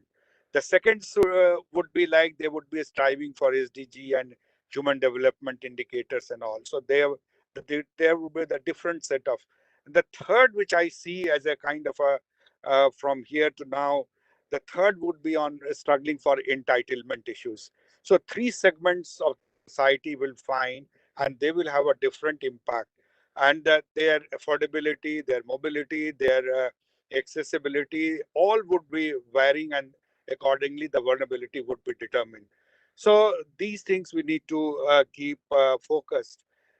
Coming to the resilience, which we say, as I fully agree with Professor Sudhir, and he said that resilience has no extra cost. And actually, in fact, it should have been as a kind of a resilience as a part of the definition. It should not be resilient development, like rather than that we say that development should itself is a kind of a resilience. So that I endorse his point here as as also as one of the my point. Coming to that, the financial challenges would also be to be looked at. It's not that the things would be the same, and like we are struggling today for recovery and then social security measures and all that. We have to very, very carefully design our social security measure in terms of a high social vulnerability. So and then what I see that many of the infrastructure will grow old by that time. Say I will give you the example of dams. So maybe the decommissioning of the dams would be other proposition for disaster risk reduction, because the kind of challenges it will pose in the light of 51 billion tons per day carbon emission would create a havoc. We are not going to change this very quickly. So 51 billion per day cannot come to zero. So that will have a severe impact and the severe challenges to the infrastructure sector. Why I'm saying this? Because in 2 days of, even if 2021, we are saying in 21st century, where the technology of construction is very high-end engineering solutions are there, but still in one range yesterday, I and today I was sailing boat like this, my car, and today it was swinging like that. Whole roads as a kind of a have a deep holes in that. So infrastructure is not resilience. Even they can't sustain for 2 days of rains, then very well imagine that kind of the existing inbuilt environment is not resilient. So the new environment which would be added, new in construction or infrastructure would be added for catering the need of the new population or that additional population would be a huge challenge. So the technology is good and technology is bad also. So we don't have to see only the good part of the technology. We also have to realize the bad part of the technology, like how the technology can also create havoc. That also to be looked into. Technologies will provide solutions, and for that only technology is going to give the solution. And 2 points in terms of related to drought, especially the water crisis and drought, how and that will lead to food security issues. Inequality is already looming large, and then insecurity. So when we talk about this enabling climate-based or ecosystem-based, we have to work for the basics. Where we started, we have to probably go from there. I'm not saying it might sound very philosophical, But what I'm saying is that we have to have the ultimate solution. We have to go to the basics. That is why from 20 years from now or 50 years from now, because the kind of challenges that we are creating are the problems which we are creating for ourselves probably will not be having the solution at the same pace or same proportion, so that the problem versus solution would be a huge gap, and that will lead to another development gap, because we will be losing most of the time our growth rate, and that growth gap will never be brought in 10 or 20 years of time. So that is the biggest challenge which I can see. So then last point which I would like to mention, that our education and our health system and our training and capacity building system would be entirely different than what we are seeing today. So this is a very classic thing which we need to look at, because we are not making any strategy in a mundane environment.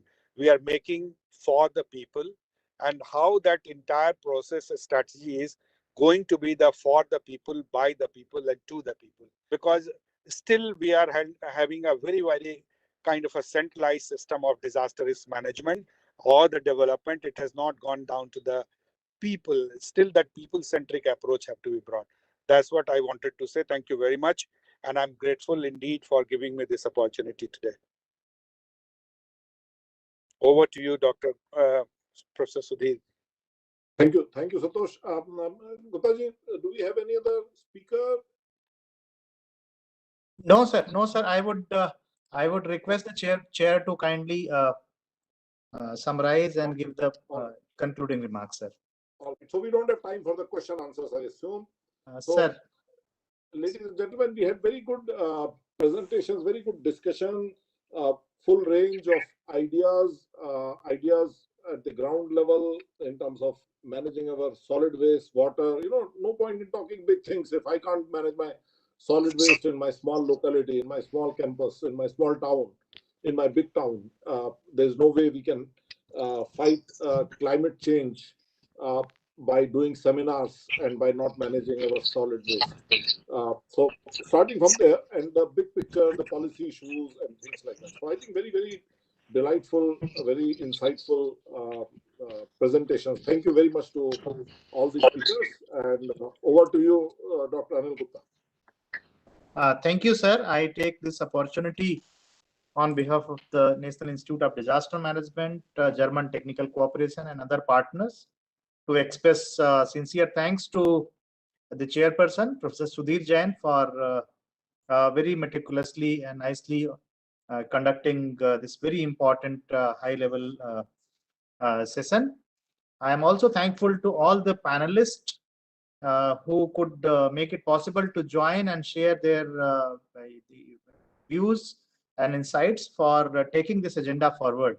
We all agree that the issue for developing some kind of a vision for localizing climate resilience, keeping a yardstick of 2050 and 2100 would certainly have either a middle confidence or some kind of a low confidence in certain aspect, but starting to think is very important, and that has emerged from various deliberations in this 2 days conference. And this particular session that was focused on disaster resilient development has also highlighted a thought process in this direction, that we need to start visualizing.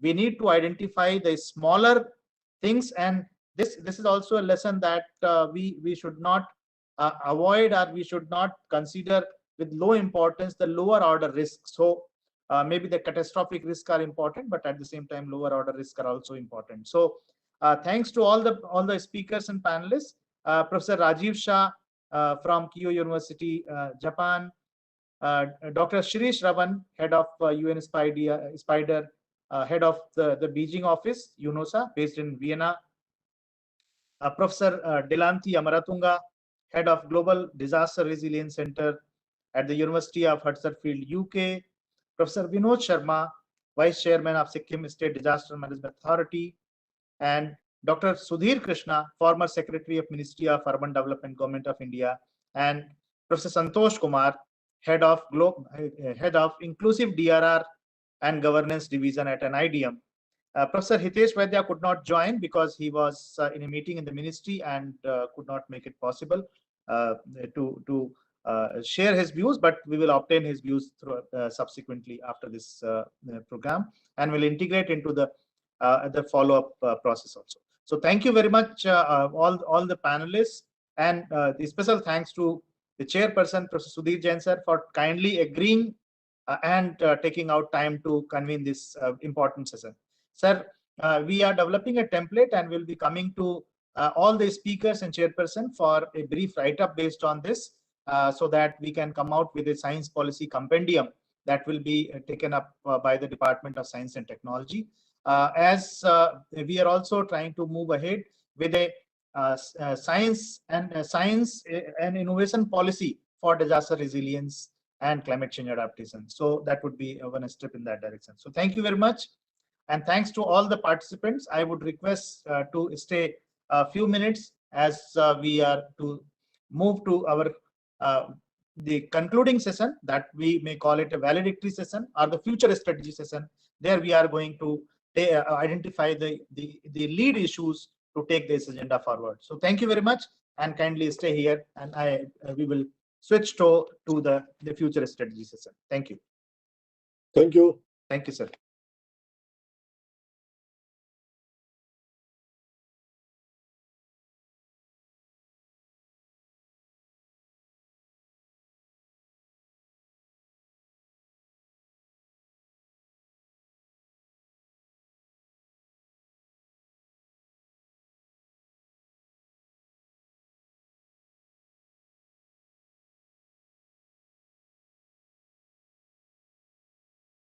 Dr. Shailesh Nayak, sir, good evening. Pritha, in charge of the session. Pritha? Yes, sir. Please see. Yeah, all of them have joined, sir. Okay. We are just waiting for Dr. Murli. Okay. And Dr. Krishna, sir, will join in some time, sir. Yeah. Okay. So maybe we will wait for a minute. Yeah. Sure, sir. Yeah. So would you make a call to Dr. Murli, or I should make a call? Yes, I'm doing, sir.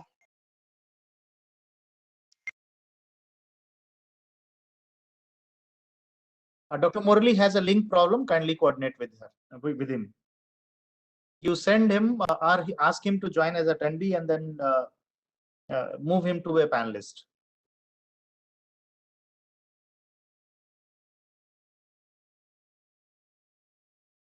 Shailesh Nayak, sir, am I audible to you, sir?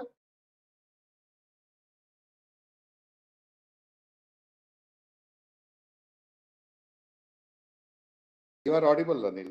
Absolutely no problem. Thank you. Thank you, sir. Thank you, sir. Thank you, sir. Akhilesh, sir, good evening, sir. Akhilesh Gupta, sir, good evening, sir. Good evening. Good evening. Can you hear me? Yes, sir. Yes, sir. And yeah, ED, sir, Major General Bindal, sir. ED, sir, good evening. Good evening, Professor Gupta. We are just trying to sort out some problem with Dr. Murali. Okay. And good evening to you, Dr. Akhilesh. Good evening. Good Yes, evening. sir. How are you? Sir, very fine, sir.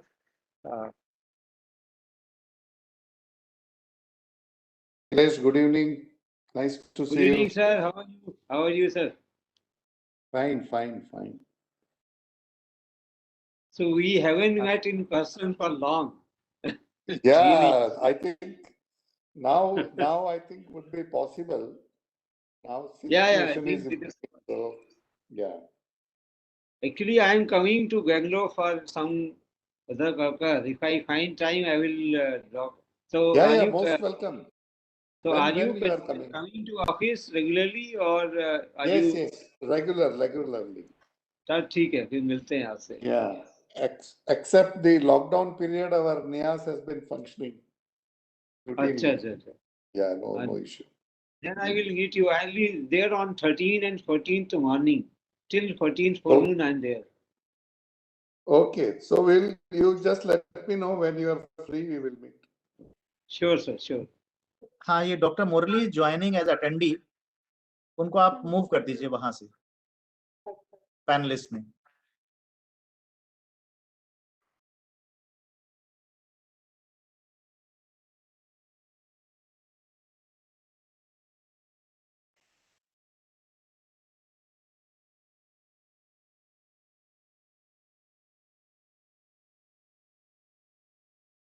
Yes, we have Dr. Murali here. Dr. Murali, am I audible to you? Dr. Gupta, loud and clear.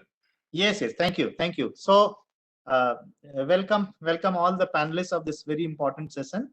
Dr. Krishna Vatsa had to make a presentation before the honorable member of Niti Aayog. So he will be directly joining maybe around 18:20 he told, and he asked us to proceed with the session, and he will directly switch over from the Niti Aayog meeting to this meeting. Yeah. So if chairperson permits, we can proceed, sir. Yeah. Please go ahead. Thank you, sir. So very good evening from India to all the dignitaries of this very important last panel, the concluding panel of the 2 days detailed deliberation in the form of a high-level policy dialogue on localizing climate resilience agenda with a vision for 2050 and 2100. The idea for this initiative generated from the experience that if we look back 2 or 3 decades back, we find that there has been significant change in 2 key aspects. One is technology and other is society. And technology and society, which are the important determinants of our vulnerability and also our ability to cope and respond to various disasters. And we are also anticipating in the coming time, maybe in 10 years or 20 years time, we are going to see a major transition, particularly in areas of disruptive technological transitions and also the social changes. And looking to that, and also keeping in mind the kind of climatic projections we are witnessing and the kind of scenarios that are being shared with us, now it is important that we start looking with a anticipation of the future risk and future scenarios on a long-term basis, and also to see that how the concept of sustainability that aims at inheriting a sustainable and safer world to the next generation. And when it comes to next generation, certainly we have to start talking about 2050 or even later. So with this, I welcome all the dignitaries of this important panel session that is also developing an insight based on the previous deliberations towards developing a future strategy. I welcome Professor Shailesh Nayak, who is Director of National Institute of Advanced Studies. He is a well-known person. I don't think that I need to introduce him. He is very, very well known within the country and outside the country in the sector. He has also been the Secretary of Ministry of Earth Sciences. We have here Dr. Murali Tumarkudi. Dr. Murali Tumarkudi, he is head of the disaster risk reduction at United Nations Environment Program. He is also the operations manager based in Geneva. So thank you, Professor Naik and Dr. Murali for joining. I also welcome Professor Dr. Akhilesh Gupta, sir.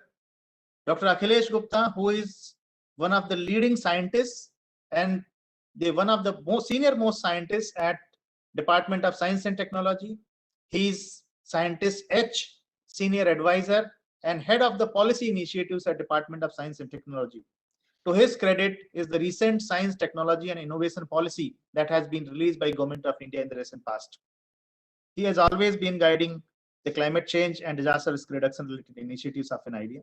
I also welcome the Executive Director, National Institute of Disaster Management, Shri M. Manoj Kumar Bindal, sir, at this occasion. I also welcome all the partners, particularly the team comprising of the senior officials and team members from German technical cooperation, with whom we have been collaborating for quite a long time, and we have been working particularly in area of disaster resilience, climate change adaptation, and many other endeavors, and also trying to bring in the experiences of various countries together and for sharing the knowledge. I would like to first give a very brief report. I would not be taking much time, but a very brief report of this high-level policy dialogue that was comprised of 5 sessions, including the present one. The inaugural session was graced by Mr. Kamal Kishore, member of NDMA, besides other dignitaries, including Dr. Akhilesh Gupta and the head of economic cooperation from the Embassy of Germany in India, Professor Vinod Sharma, the Vice Chairman of Sikkim State Disaster Management Authority. The second session that was dedicated to foresee the insights and to put peep into the future, that what kind of climatic challenges we are going to have, and we could develop the insight that we have to even start working, keeping in the mind that the medium confidence observations or even the low confidence observations, because those are helpful in developing various kind of scenarios, and to help also bring the course corrections in the path of development. Today we had 3 very high level sessions. This session on climate projections and climate resilience and issues of innovation was chaired by Professor Anil Gupta, CSIR Bhatnagar Fellow. Today in the morning in the afternoon we had a session particularly devoted on WASCA, that is water and sanitation related initiatives of German technical cooperation with Government of India, Ministry of Rural Development. And we had a number of presentations from the state partners also, where the ground experiences as case studies were also presented. Then we had a high-level panel discussion chaired by Professor Sudhir Jain on disaster resilient development, that looking to the kind of changing risk scenarios, looking to the kind of patterns of disaster that we had in the past and the likely challenges in the future, that also emerged from the recent study that has been conducted by National Institute of Disaster Management with the partnership of German technical cooperation on mapping climatic and biological disasters in India. It was a study where we looked at the spatial patterns and also the temporal extent at temporal patterns at 3 time scales: pre-Hugo, during Hugo, and post-Hugo, that is the current Sendai framework period. So that was undertaken, and so these were the 4 technical high-level sessions took place before this the future strategy session. And we also plan to come up with a science policy knowledge compendium as an outcome of this high-level panel discussion, and we would be sharing a template to all the speakers of this session to give a brief write-up as per the template, so that we can compile, edit, and come up with a knowledge compendium that can help us lead towards policy initiatives and also the capacity building endeavors. So now I would take the opportunity to invite the Executive Director NIDM, Major General Manoj Kumar Bindal, to welcome the dignitaries of the session. Major General Manoj Kumar Bindal, sir.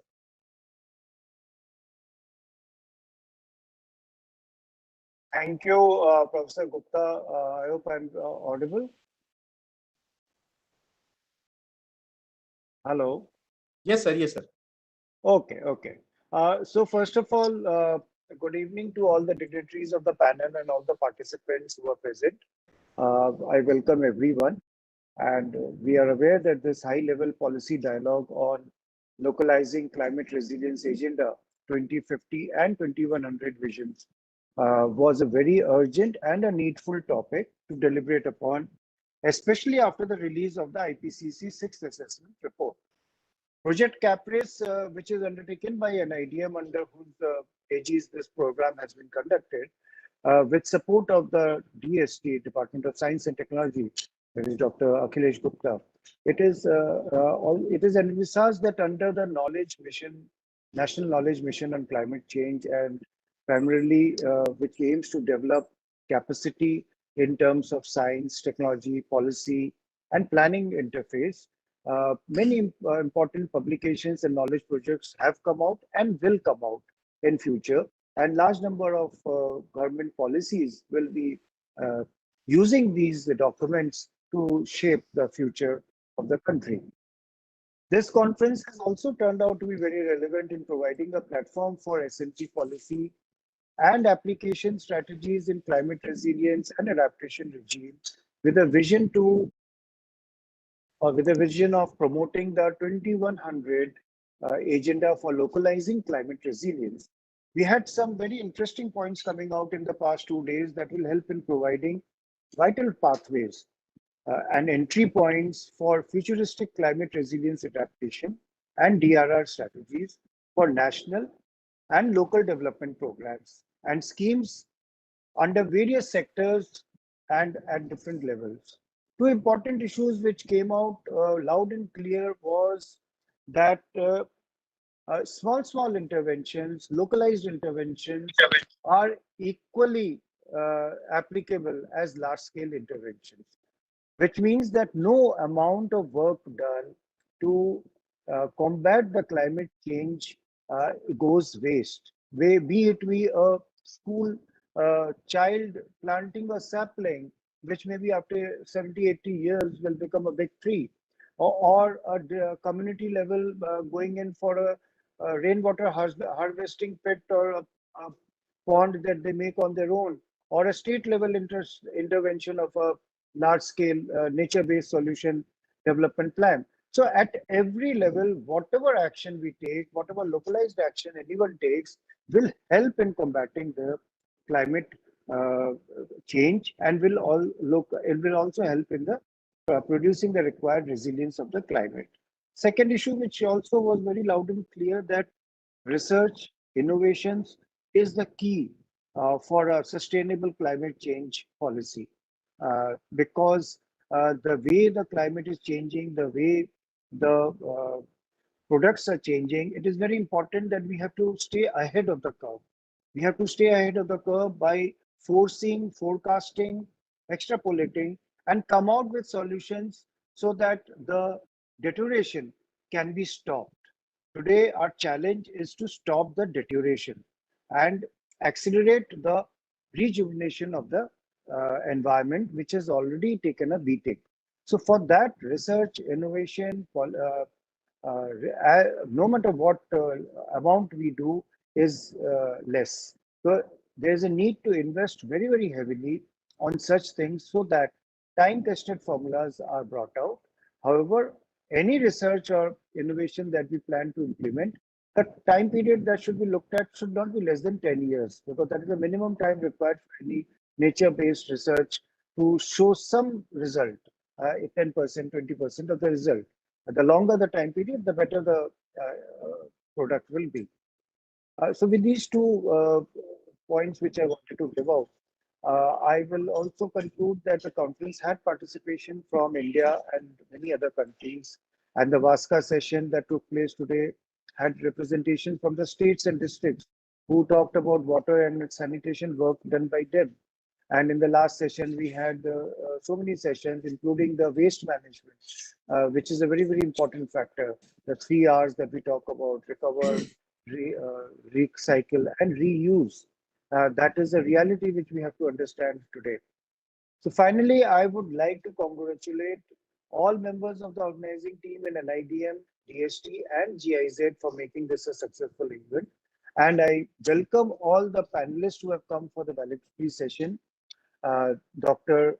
Murli, Dr. Professor Shailesh Naik, Dr. Akhilesh Gupta, and Dr. Krishna Vatsa, when he joins around 6:20 that he has said, for gracing this particular occasion and sparing their time and are going to enlighten us with their wisdom. I look forward to hearing from them. Thank you so much, and congratulations to you, Professor Gupta, for a successful event. Back to you. Thank you, Executive Director and IDM, for your welcome address. Now, I would directly move to Dr. Murali. My association with Dr. Murali goes to more than a decade. I think it started 2009, so 12 years. So a lot of learning from his experience, and he had happened to my a senior from my academic institute also. So welcome, Dr. Murali, at this very important high-level panel for your insights and the global experiences that you bring to enrich this discussion. Dr. Murali. Thank you, Dr. Anil. Good evening, Major General, other distinguished guests, panelists, and the attendees who are still waiting to listen to this topic even after 6 p.m. in the evening on a Friday. This is very unusual. I would make my remarks at 3 levels today. The first one is giving a global perspective on the topic. As the Executive Director mentioned, the 6th assessment report has just come out in August. And it is so devastating that the BBC called it Code Red for Humanity. This is the highest level of alert. There is no further warning. It clearly said climate change is not something of the future. Climate has changed and climate is changing. And the last 5 years has been the 5 hottest years in history ever since records started in 1850. Extreme events are becoming more frequent and more extreme. So there is no room for complacency at all. You need mitigation action, you need adaptation action. And I don't think there is any need to mince words on this. All of you know this. I'm just reiterating it. And this is not for this audience. I'm speaking for the audience which go much beyond this. Now, let me come to the national situation. And I want to congratulate NIDM, DST, and GIZ for organizing this event in a timely manner. I laud them for making 2100 as a time horizon to think. We are used to thinking in 5 times. We now think in terms of 1 year. We think in election cycles. We think in every other cycle, but we never think and plan for 50 or 100 years ahead. But that's exactly what is needed. So therefore, the step taken by NIDM and DST to project it to 2100 and start to think about is completely laudable. The fact that you had 4 technical sessions, you looked at risk assessment, you looked at new technologies, all of them completely appropriate. And I thank you, I congratulate you for it. However, I want to also speak today as someone from here, somebody who is working, somebody is very familiar with things at the very bottom end, which is exactly what the title of the session was. This is about localizing. And this is where, as they say, the rubber hits the road. And this is where we do have a problem. Even as the IPCC report is giving scientific facts unequivocally, and BBC is saying it code red for humanity. At the bottom end, we still do not see that urgency. Climate change is not a point of discussion at the local level. It is not a discussion at the political level. There is no election, neither local, nor state, nor central government, where climate change is discussed as a topic. In Europe, as you know, Greta Thunberg and other youngsters are taking senior politicians to task. They are boycotting classes. They are celebrating Fridays for Future. They are saying that the previous generation has failed. We see none of that. Our students are at this point of time focused still on entrance examinations. And they are thinking of 5 years, 10 years, maybe their career, but they are not thinking about 2100. So neither the previous generation is thinking, nor the current generation is thinking. Clearly, we have a problem. We can look at the cultural domain. The first movie dealing with climate change came in Hollywood in 1992. When is the first movie on climate change going to come on in other languages? When are we going to have enough of social dialogue on this topic? Clearly, there is dialogue at the intellectual level. There is clearly dialogue at academic level. But at the level where it becomes a matter of concern to the local community, and it becomes a topic of election, a topic where people will decide on their choices, this is not happening. And clearly, that is our first challenge.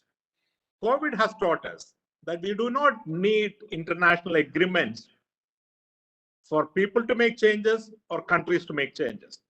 When countries are faced, societies are faced with clear choice, when people are convinced there is an existential crisis, they will agree to severe restriction. They can change their lifestyles. They can change their lifestyle overnight. Flights can stop. Online meetings can become the norm. But that crisis, the fact that we are in a crisis, has to be brought to bear to the people on the ground. We have failed in that, and we have to accept that as a fact. Now, let's also come to the question of capacity. As much as capacity in Delhi and in state capitals maybe and academic institutions to project what climate change is going to do to the state, there is hardly any capacity at the local level to appreciate that data. There's not even capacity to download that data. There is no capacity to downscale that data to the last village, because climate change will have to be fought at a mitigation level, at a global level. But at an adaptation level, it has to be dealt with village by village, street by street, river by river, hill by hill, coast by coast. We do not have the capacity. When will our local government have capacity? No, of course, the big corporation, municipal corporation may have it, but the hundreds of thousands, maybe millions of villages, village panchayat, do we have the capacity for geographical information system, where climate projections, adaptive actions, do we have it there? At this point of time, the answer is no. So we do need to act on build technical capacity at the lowest level to connect. I was extremely happy that the Major General spoke about nature-based solutions. India has excellent examples. I think Anil has come out with a compendium of such studies. So there's no shortage of pilot cases. There's no shortage of examples. What we have is a shortage of scale. We need such examples of nature-based solutions to climate change adaptation to go to scale. We need millions of cases. We need tens of millions of hectares. We are in the decade for ecosystem restoration. How can we combine the goals of the decades of ecosystem restoration with the goals of climate change adaptation and disaster risk reduction? That is our challenge. I will conclude by saying that as much as the challenge exists, the fact that we are making a beginning, the fact that we are discussing it today, these are all good signs. And we would be working, and as Anil mentioned, we have been working together. UNEP and NIDM has been working together for the last 12 years, and we'll continue that work. We'll be extremely happy. In Kerala, we know there's a case that every panchayat now have a local climate change action plan, the local disaster management plan. I think we should bring that to the hundreds of thousands and probably million of panchayat. Every panchayat should have an adaptation plan. I pledge my support and I wish this meeting all the success. Thank you. Thank you, Dr. Murali, and thank you for confirming, and thank you for assuring that we will work together, and we would be very much delighted to take this journey forward. And in fact, the kind of challenges that we are facing because of climate change and the increasing intensity and frequency of disasters, in fact, many partners are required to come together, work together, form a consortium, and then only the multifaceted aspects of disaster resilience can be addressed.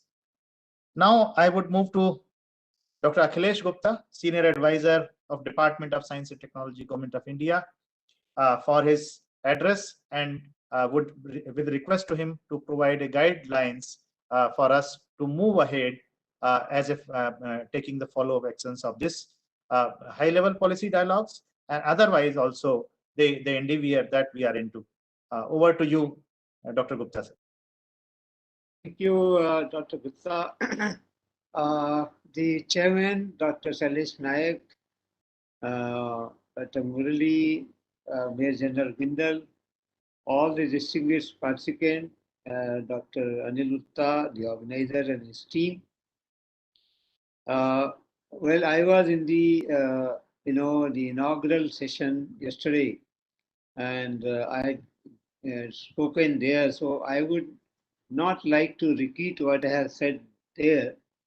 Rather, I would like to add to whatever had been discussed over these last 1.5 days program.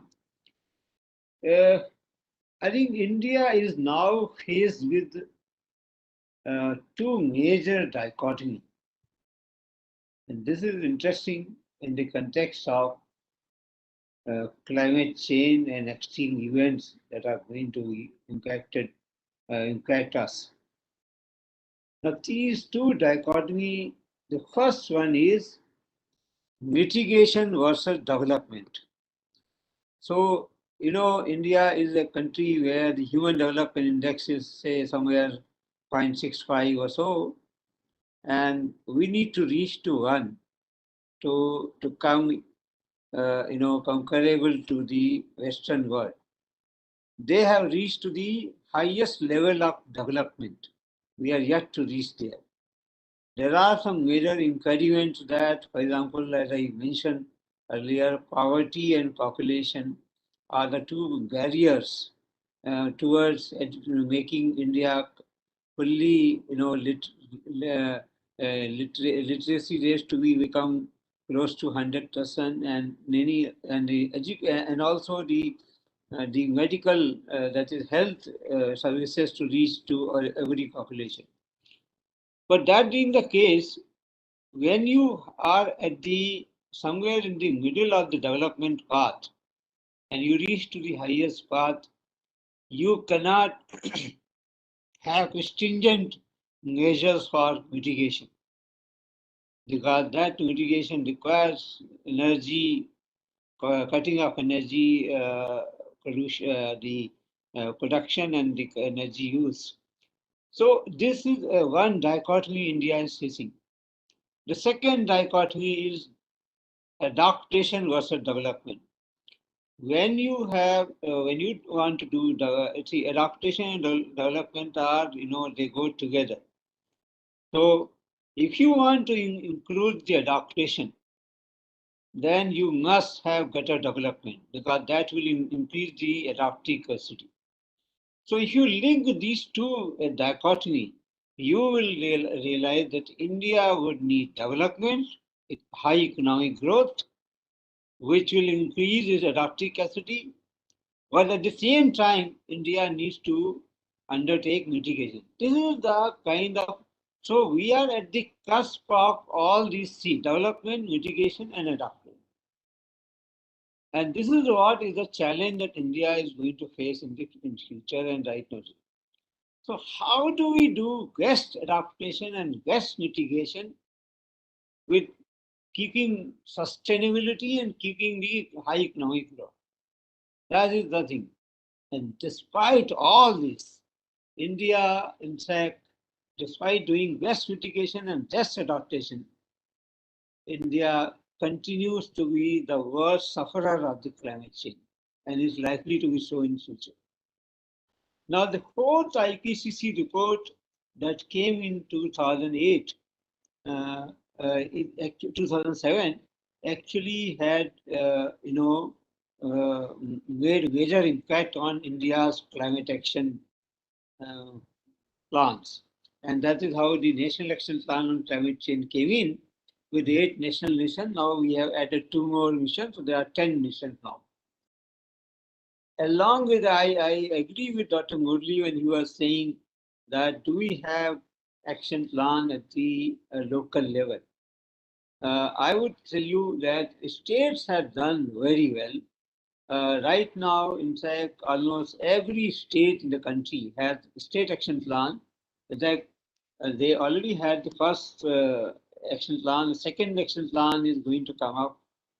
And therefore, at the state level, good work is being done. And the several of these states, can give you example, which had the action plan right at the block level and even at lower than the block level, at the district level. So therefore, there are action by India. Now, when we had all this situation around this time, you remember 2 years back, IPCC came up with a report, 1.5 degree centigrade report, and saying that in case if the world need to achieve 1.5 degree centigrade by end of the century, we need a reduction of 45% of the emission at the 2010 level. Now, in just 3 years back, this report was debated extensively by all of us, and most of the country, and India being a country which has abided with all the international demands. In fact, if you look at the India's climate tracker, it is a UNFCCC site, you can go and see that India's mitigation action actually conforms to less than 2 degrees centigrade emission at the less than 2 degrees centigrade rise of temperature by end of the century. But then did not happen, and now this IPCC report that has come now, in fact, is it brought much more, I would say, the starker projection than we used to think about it. We thought that, this 2 degrees centigrade and 1.5 degrees centigrade, whatever that we are talking about, it will come by end of the century, and this is not going to come in, at least in my generation. And we thought that it will come in the next generation. But now the IPCC report clearly brings out that this is going to happen in next 2 decades itself. So the temperature rise is going to be 1.5 degrees centigrade or more in next 2 decades itself, which means by 2040 we should be, I hope we live till that time, but at least our next generation will be there to witness those kind of, and that becomes the tipping point where the temperature, once it reaches that point, it will become a tipping point for and then the impact on country like India is going to be enormous, because we, as we said, we have lower capacity, adaptive capacity, and as I mentioned in my earlier intervention, that the biggest impact that we are going to witness is on the eastern part of the country. So the 8 states which are going to be which have the highest vulnerability and lower capacity to handle, like Jharkhand, Mizoram, Odisha, Chhattisgarh, Assam, Bihar, Arunachal Pradesh, and West Bengal, all on the eastern side. And 70% of the districts which are going, the top 100 level districts are going to be in these 5 states, that is Assam, Bihar, Jharkhand, Uttar Pradesh, and Odisha.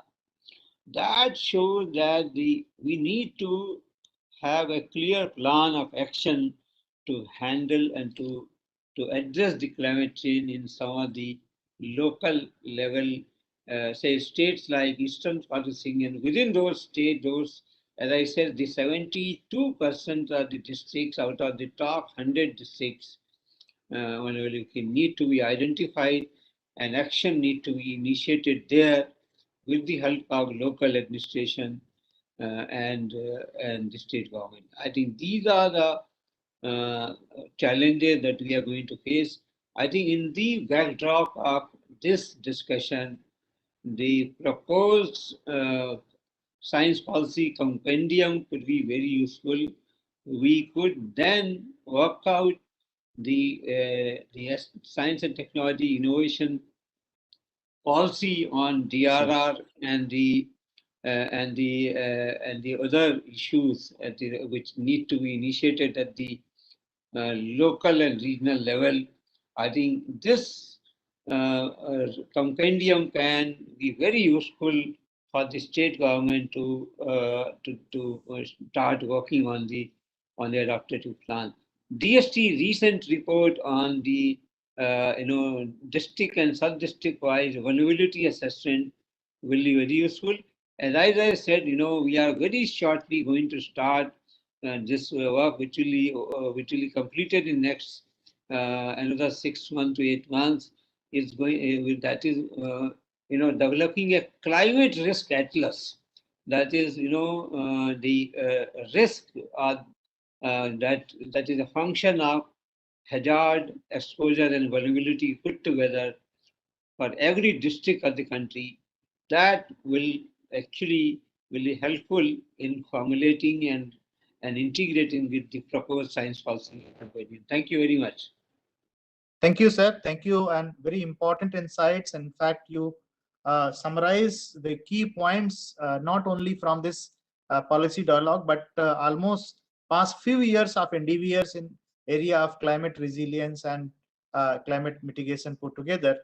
And the guidelines that you provided will certainly work with your able guidance, and will try to contribute to the localizing climate resilience agenda, keeping an eye at the future in this way.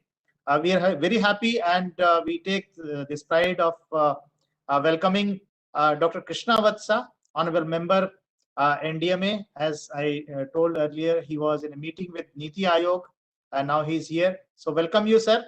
And now we will be listening to Dr. Krishna Vatsa for his valedictory address. But before that, we have the chairperson's remarks. So I would go to Professor Shailesh Nayak, sir, for his chairperson's remarks of the session, and then we'll move to the valedictory address. Over to you, Professor Shailesh Nayak. Thank you very much, Professor Gupta. Dr. Krishna, member of NDMA, Major General Mohan Kumar Bindal, Executive Director of NIDM, Dr. Murli, Chief of DRR UNEP Geneva, Dr. Akhilesh Gupta, Senior Advisor DST, and distinguished participants, ladies and gentlemen. It's really indeed very appropriate and apt and very timely to organize this two-day dialogue on localizing climate resilience. I think it's very important, and the kind of discussion which has gone, as told by Dr. Krishna, Dr. Gupta, and as well as the information given by Dr. Murli and Akhilesh, I think it's very heartening. I think this resilience we have to look from three different angles. The first one is the knowledge. I think we have a sufficient knowledge about what is happening in the climate arena, how it is changing, and why it is changing. I think this we should look at from three different aspects. One, the historical, what happened currently, and what is likely to happen future. And today we are mostly discussing what is likely to happen future. But the second part, which is the social system, which needs to respond to the knowledge which we have, I think that there is a lot of things still need to be done. If you look at some of the data which is recently published in 2021, that the world per capita emission is 47,800 metric tons carbon dioxide equivalent. Compared to that, India is only 3,130 per capita. So we are nowhere near even the world's average. So why this is happening? It is happening because 60% of the emission is done by the 18% of the population.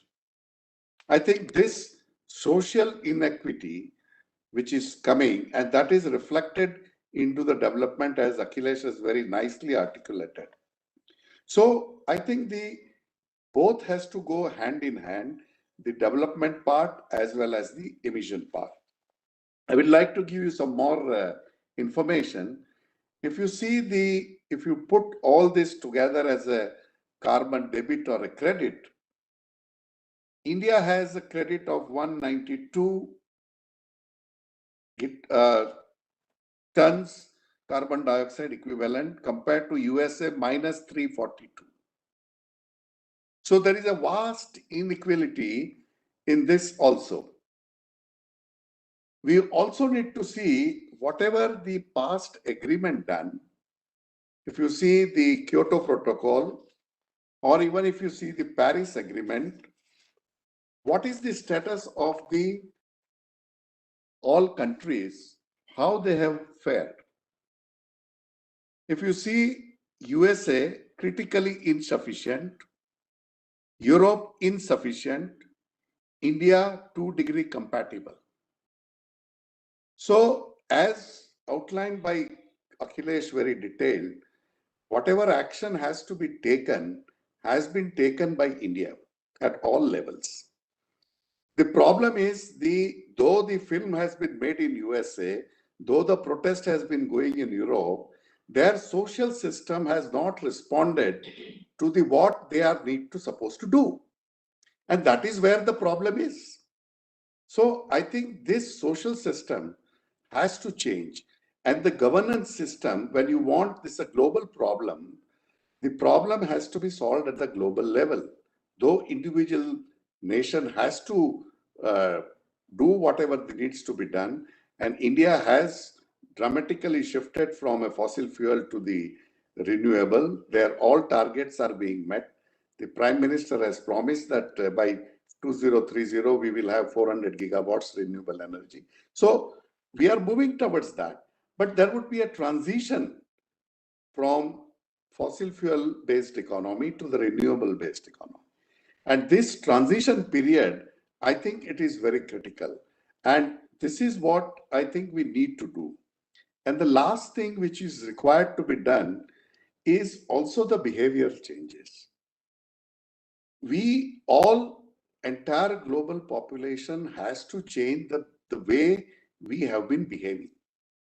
We can't say that we will behave same as we were doing earlier, because everybody is going to be affected by this. So there are floods in US, fire in US, snowfall in Houston. There is a floods in China, bushfire in Australia, floods in Europe, including India. So everybody is suffering. So I think it is also necessary that the action is taken based on the equity. And that is what I think we need to do. India will definitely do what it has to do, and it's already doing. If you really see the Paris Agreement implementation, India is far ahead of many other countries.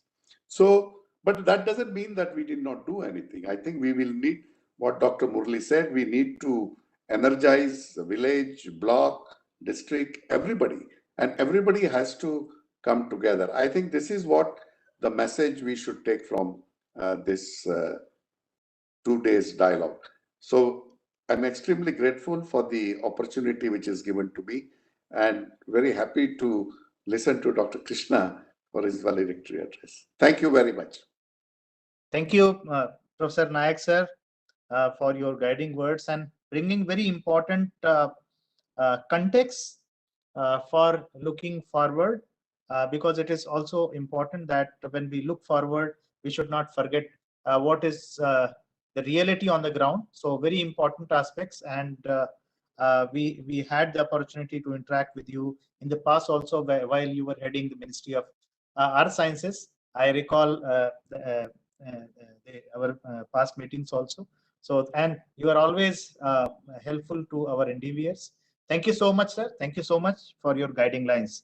Now, this is the time to listen to the valedictory speaker, Dr. Krishna Vatsa. Dr. Krishna Vatsa is honorable member of National Disaster Management Authority, a vast experience. He, in fact, doesn't need an introduction. He is a well-known expert on disaster risk management, the crisis prevention, recovery, and he is guiding India's disaster management initiatives from the front, being a part of the National Disaster Management Authority, which is the apex organization of Government of India. Over to you, Dr. Krishna, for your valedictory remarks. Thank you. Thank you very much. I hope I'm audible. Yeah, thank you. And thank you to NIDM and Professor Gupta and Major General Bindal for inviting me to this very important deliberative event. As we are speaking today, New York is being battered by Hurricane Ida. I have lived in New York for 4 years. I never witnessed the kind of floods that are really swamping the city, and it really highlights the context of climate change and how it is battering some of the most advanced societies. I'm sure climate change is affecting our country as well, and but to what extent it is affecting us and how best we can deal with it, there has been a lot of debate about it. I would not like to get into that debate. I would just like to say something about the trends in hazards that are emerging in the country and how it's a matter of concern for us and how we need to deal with some of these emerging hazards. To begin with, let's talk a little bit about the floods. As we know, we used to have a lot of floods in the northern India, more so in Uttar Pradesh, Bihar, West Bengal, and Assam. Today, we are in a situation where the southern states are getting affected by floods on a regular basis. Maharashtra, Karnataka, Tamil Nadu, Kerala, these are the states which are getting affected by the floods almost on an annual basis. And it's a matter of concern, and the floods are happening in these states largely as a consequence of heavy rainfall and congestion in natural drainage. These states are heavily dammed. The water does not get outlet, and as a result, we have serious flooding in all these states. We also could see the rising incidence of cyclone on the western coast. Western coast was relatively unaffected by the cyclones. We would have cyclones only on the eastern coast, but now you could see Nisarg, Taukte affecting the state of Maharashtra and Gujarat consecutively in successive years. And the Arabian Ocean is warming. We have more cyclonic activities in the Arabian Sea, and it's definitely a matter of concern for all those who are dealing with the cyclonic hazards. We also have rising incidence of landslides in again several states. We have seen recently the landslides in Maharashtra, Kerala, Himachal Pradesh, in all these states, and they have resulted in a huge number of deaths. And again, these landslides have happened due to excessive rainfall, when they have loosened the soil, and the hills have come down and they have buried the settlements. So the rising number of landslides across the states is also a matter of serious concern. In the last few years, we have also seen that the coastal erosion has also, the extent of coastal erosion has increased. Here what happens is that there is both erosion as well as accretion. And it's actually a natural phenomena. But last few years, we have seen more erosion than accretion, and we have really lost the land in several coastal states. We also have seen large numbers, an increase in the lightning incidents across the country, and that's also deaths have come down compared to the last year, but the lightning incidents have increased and they have affected many states. Cloud bursts are also on increase, and cloud bursts are happening largely close to the cities. Again, there are these largely due to the convection clouds, the urban heat island impact, and the cloud bursts lead to a serious amount of rainfall and flooding. And recently, what we saw in Himachal Pradesh, we have seen it in many cities, Bangalore, Mumbai, Hyderabad. So cloud bursts closer to the cities are becoming far more frequent. Similarly, we also see increased number of forest fires. And forest fires again are affecting several states at the same time. And if you see the total number of forest fire incidents across the states, they have shown an increasing trend, and the losses also caused by the forest fires are on increase. Along with these trends in hazards, what we have seen is that there is a greater ingress of salinity, and more saline water in the hinterland. We also have seen the receding levels of groundwater and people digging more deeply to get water, loss of aquifers, damage to aquifers. So we have seen a large scale change in the hazard escape across the country. And all this has consequences in terms of the number of deaths as well as the economic losses. I would say that the total damage and loss caused by hazards are on increase. Also largely due to the increased exposure of assets and settlements. And what is also happening is that they are impacting our infrastructure in a major way. That our roads, our railway lines, airports, ports, all of them getting affected. And when they affect the remote parts of the different states, they have a long-lasting impact because often these areas remain neglected. They do not get the allocation for the repairs and reconstruction of infrastructure. And as a result, they have a kind of a degrading impact on infrastructure. So this is generally the situation, and it has human dimensions in the terms of that those who are engaged in the primary sector activities, particularly agriculture and fishing, they are heavily affected. They lose a lot in terms of the produce and the marketing opportunities. At the same time, we also have serious impact on urban poor because of urban flooding, loss of livelihood, and the subsidence. They are exposed to several kinds of risks, and so urban poor are also heavily affected. So we have a situation where the dimensions of the climate change impacts are becoming clearer.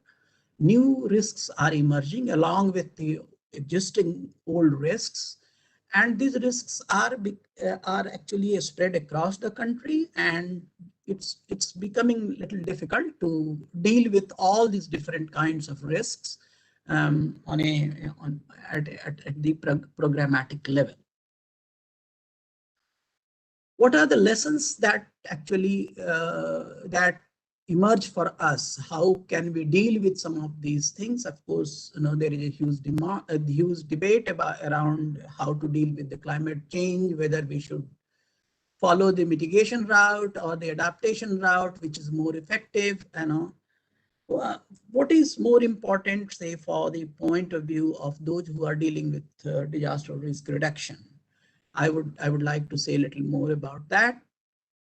What is, one thing that clearly emerges, and more so after this COVID-19 pandemic, is that preparedness is the key. That we need to be prepared at the national level, state level, and at the local level. More we invest in preparedness, better the results are. We can reduce the human losses, we can reduce the economic losses, which means that we need to emphasize more the disaster management plans. We need to have more first responders. We should have more equipped and competent search and rescue teams. We should have more emergency resources, warehouses, supplies, so that we can respond to the situation much better. We have learned several lessons from COVID-19 and how the local level preparedness has really improved the situation. And I think in the times to come, the preparedness would really make a critical difference to how we deal with the climate hazards. In the last few years, we have seen a marked improvement in the early warning systems in India, and it has actually resulted into saving the lives, particularly in floods and cyclones. Which it's very important how IMD has come up, how IMD has responded to the situation, and today we really trust the way IMD provides us the warning, monitors the situation, and helps the local administration in dealing with hazards. But what is needed is that the early warning needs to be more disaggregated, more localized. And we need to invest a little more in some of these areas. Say cloud bursts. It's difficult to provide early warning for the cloud bursts. It's difficult to provide early warning for lightnings. And there are general early warnings, but it's not very specific. It's not very precise. We have a lot of early warning and I think very dependable early warning for cyclones, but we are not so good at planning our response to storm surges. So I think the short-term forecasting needs to improve. We need to have better grid information so that we understand how the hazard would affect a certain area and how we can respond to that. Again, if you see any climate change plan, early warning plays a very important role, and I think we need to improve both the technology as well as the resolution of the early warning. The third thing that perhaps we need to look at is the assessments. How do we improve our assessments of damage and loss, overall economic and social impact, and how the assessment should lead to better recovery and reconstruction. Assessments provide us many insights into the risk reduction and climate change strategies. We also need to have, we can't have one national level strategy. We need to have regional approaches. We need to have local solutions. And we need to have greater participation of municipalities and Panchayati Raj institutions. The more participation we get from these local institutions, the better our response is. We are more capacitated, and I think in times to come, we need to include the PRIs and the municipalities in a very big way. We need to energize our district disaster management authorities too in a more institutional way, not just the way it is right now. It should be a real collective body drawing upon various kinds of synergies existing within the districts. One very positive development that has happened in recent times is that we have now earmarked funding for various disaster management activities. Finance Commission has recommended 4 funding windows, 1 for preparedness, 1 for response and relief, 1 for recovery and reconstruction, and finally for the mitigation. It's a very well structured funding window.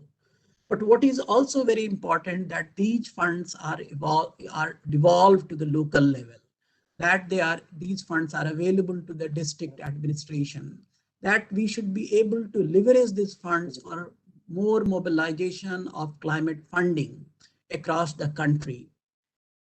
So we have an excellent start with the recent Finance Commission recommendations, but I think the climate funding should become broader, and we should have more linkages with the other government programs. Finally, we should have much greater interaction between the climate change adaptation and disaster risk reduction. We have been talking about it a lot, but we have not really been able to accomplish it at the programmatic level. If you see some of these programs which are funded by the GEF or the GCF, the DRR angle is somewhat muted, and that has been one of the biggest weaknesses of the adaptation interventions. I think we need to develop those programs where the climate change adaptation and DRR are properly integrated and they really make an impact on the ground. And finally, since NIDM has invited me, one word of advice for the NIDM, that you need to work very consciously on expanding the pool of experts in this area. We need to have good human resources which can really work at the intersection of climate change adaptation and disaster risk reduction. We need to cover a large area, very diverse kind of initiatives, right from the coastal erosion mitigation, resettlement, relocation, all kinds of activities, all kinds of interventions. And I think we need very competent people working in this area. They need to be trained, they need to be capacitated. This is the work of NDMA and NIDM. This is the work of SDMAs and SIDMs. And this is an area which is worth investing in.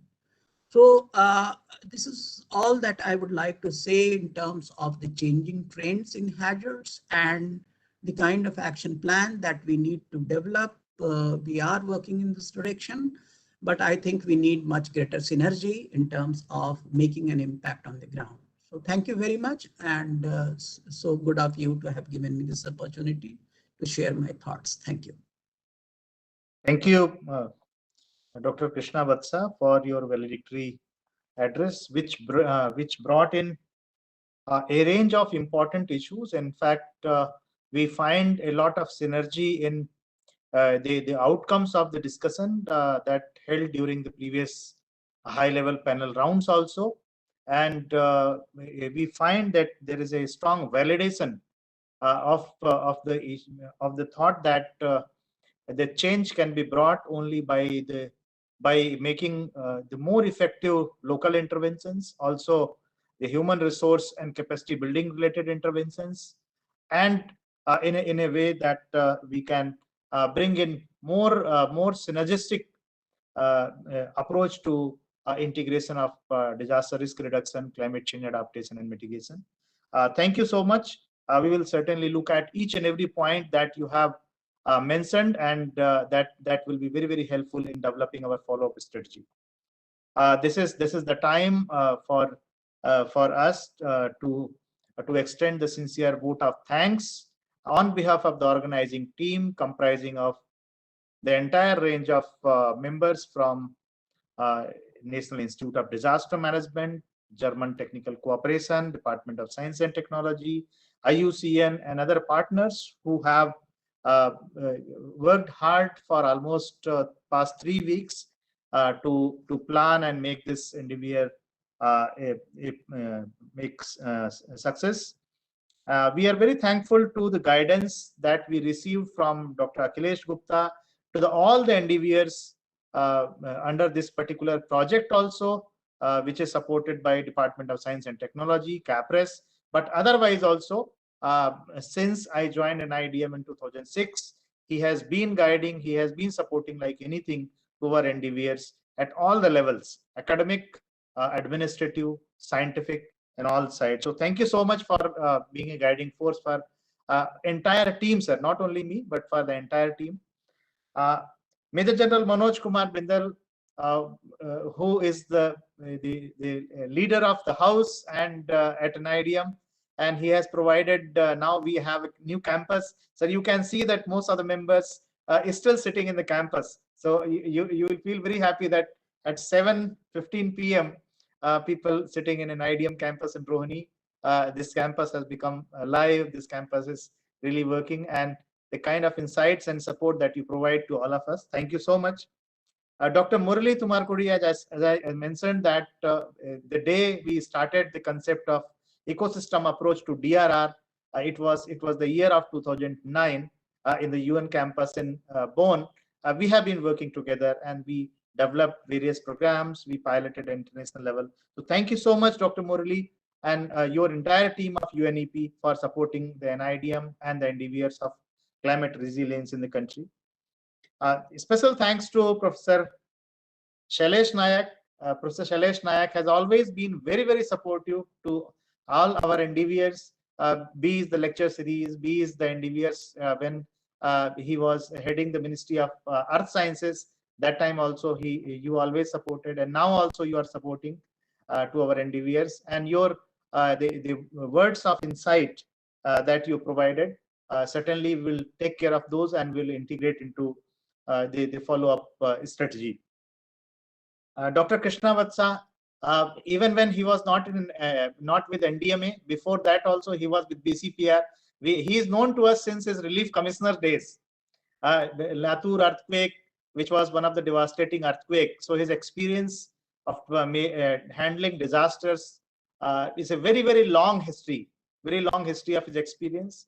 He started from India, and then several countries and several institutions and various strategic portfolios that he held. He brought in experience from emerging from the international perspective then, but most of the issues that he discussed here was having the Indian and local perspective. So that is very, very important and relevant to the theme of this conference. So very, very special thanks to you, Dr. Krishna Vatsa sir, for your valuable presence and your contribution in the form of valedictory remarks. Coming to the team, each one of you, it would have not been possible without the hard work and the painstaking efforts that you took in making this a high-level workshop a success. Being online has certain benefits also, but a lot of limitations also. But with support of the team, we could make it possible by sitting at different places. Yesterday it was a heavy rain, and that also caused additional obstacles also. Sometimes there is a power issue, sometimes there is a technical issue, but we with the help of all the dignitaries, all the resource persons, all the support team from GIZ also, Dr. Rajiv Hel, Mr. Vaibhav Sharma, and many others, Dr. Tyagi, and a range of team members from GIZ who had been working with us, and also in form of undertaking that research study where Ms. Swati Singh and Mr. Shashikant Chopde, Dr. Shrija Nair, and Dr. Sonal also participated in the study, which has been released yesterday, and we had a detailed presentation today. My core team members, Dr. Uzma, Pritha, Ms. Fatima, Harshit, Dr. Kopal, and many others, Atisha, Anjali. We have a long team, so if I don't take the names, kindly consider my personal gratitude to all of you. All are valuable to this team, and thanks to you, each one of you, and thanks to the IT team of NIDM for providing all the supports. And thank you so much, sir, and thanks to all the participants. Still, we have the 60 marks here. More than 60 participants, despite of being a 7:15. It is maybe the rest time for many, but still people are here. So thanks to everyone who made this conference a success. And with folded hands, once again, thank you so much. Thank you. Thank you, everyone. Thanks.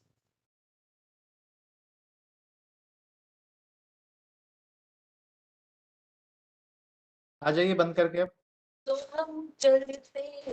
Thank you, madam. Thank you to everyone. Thank you, sir.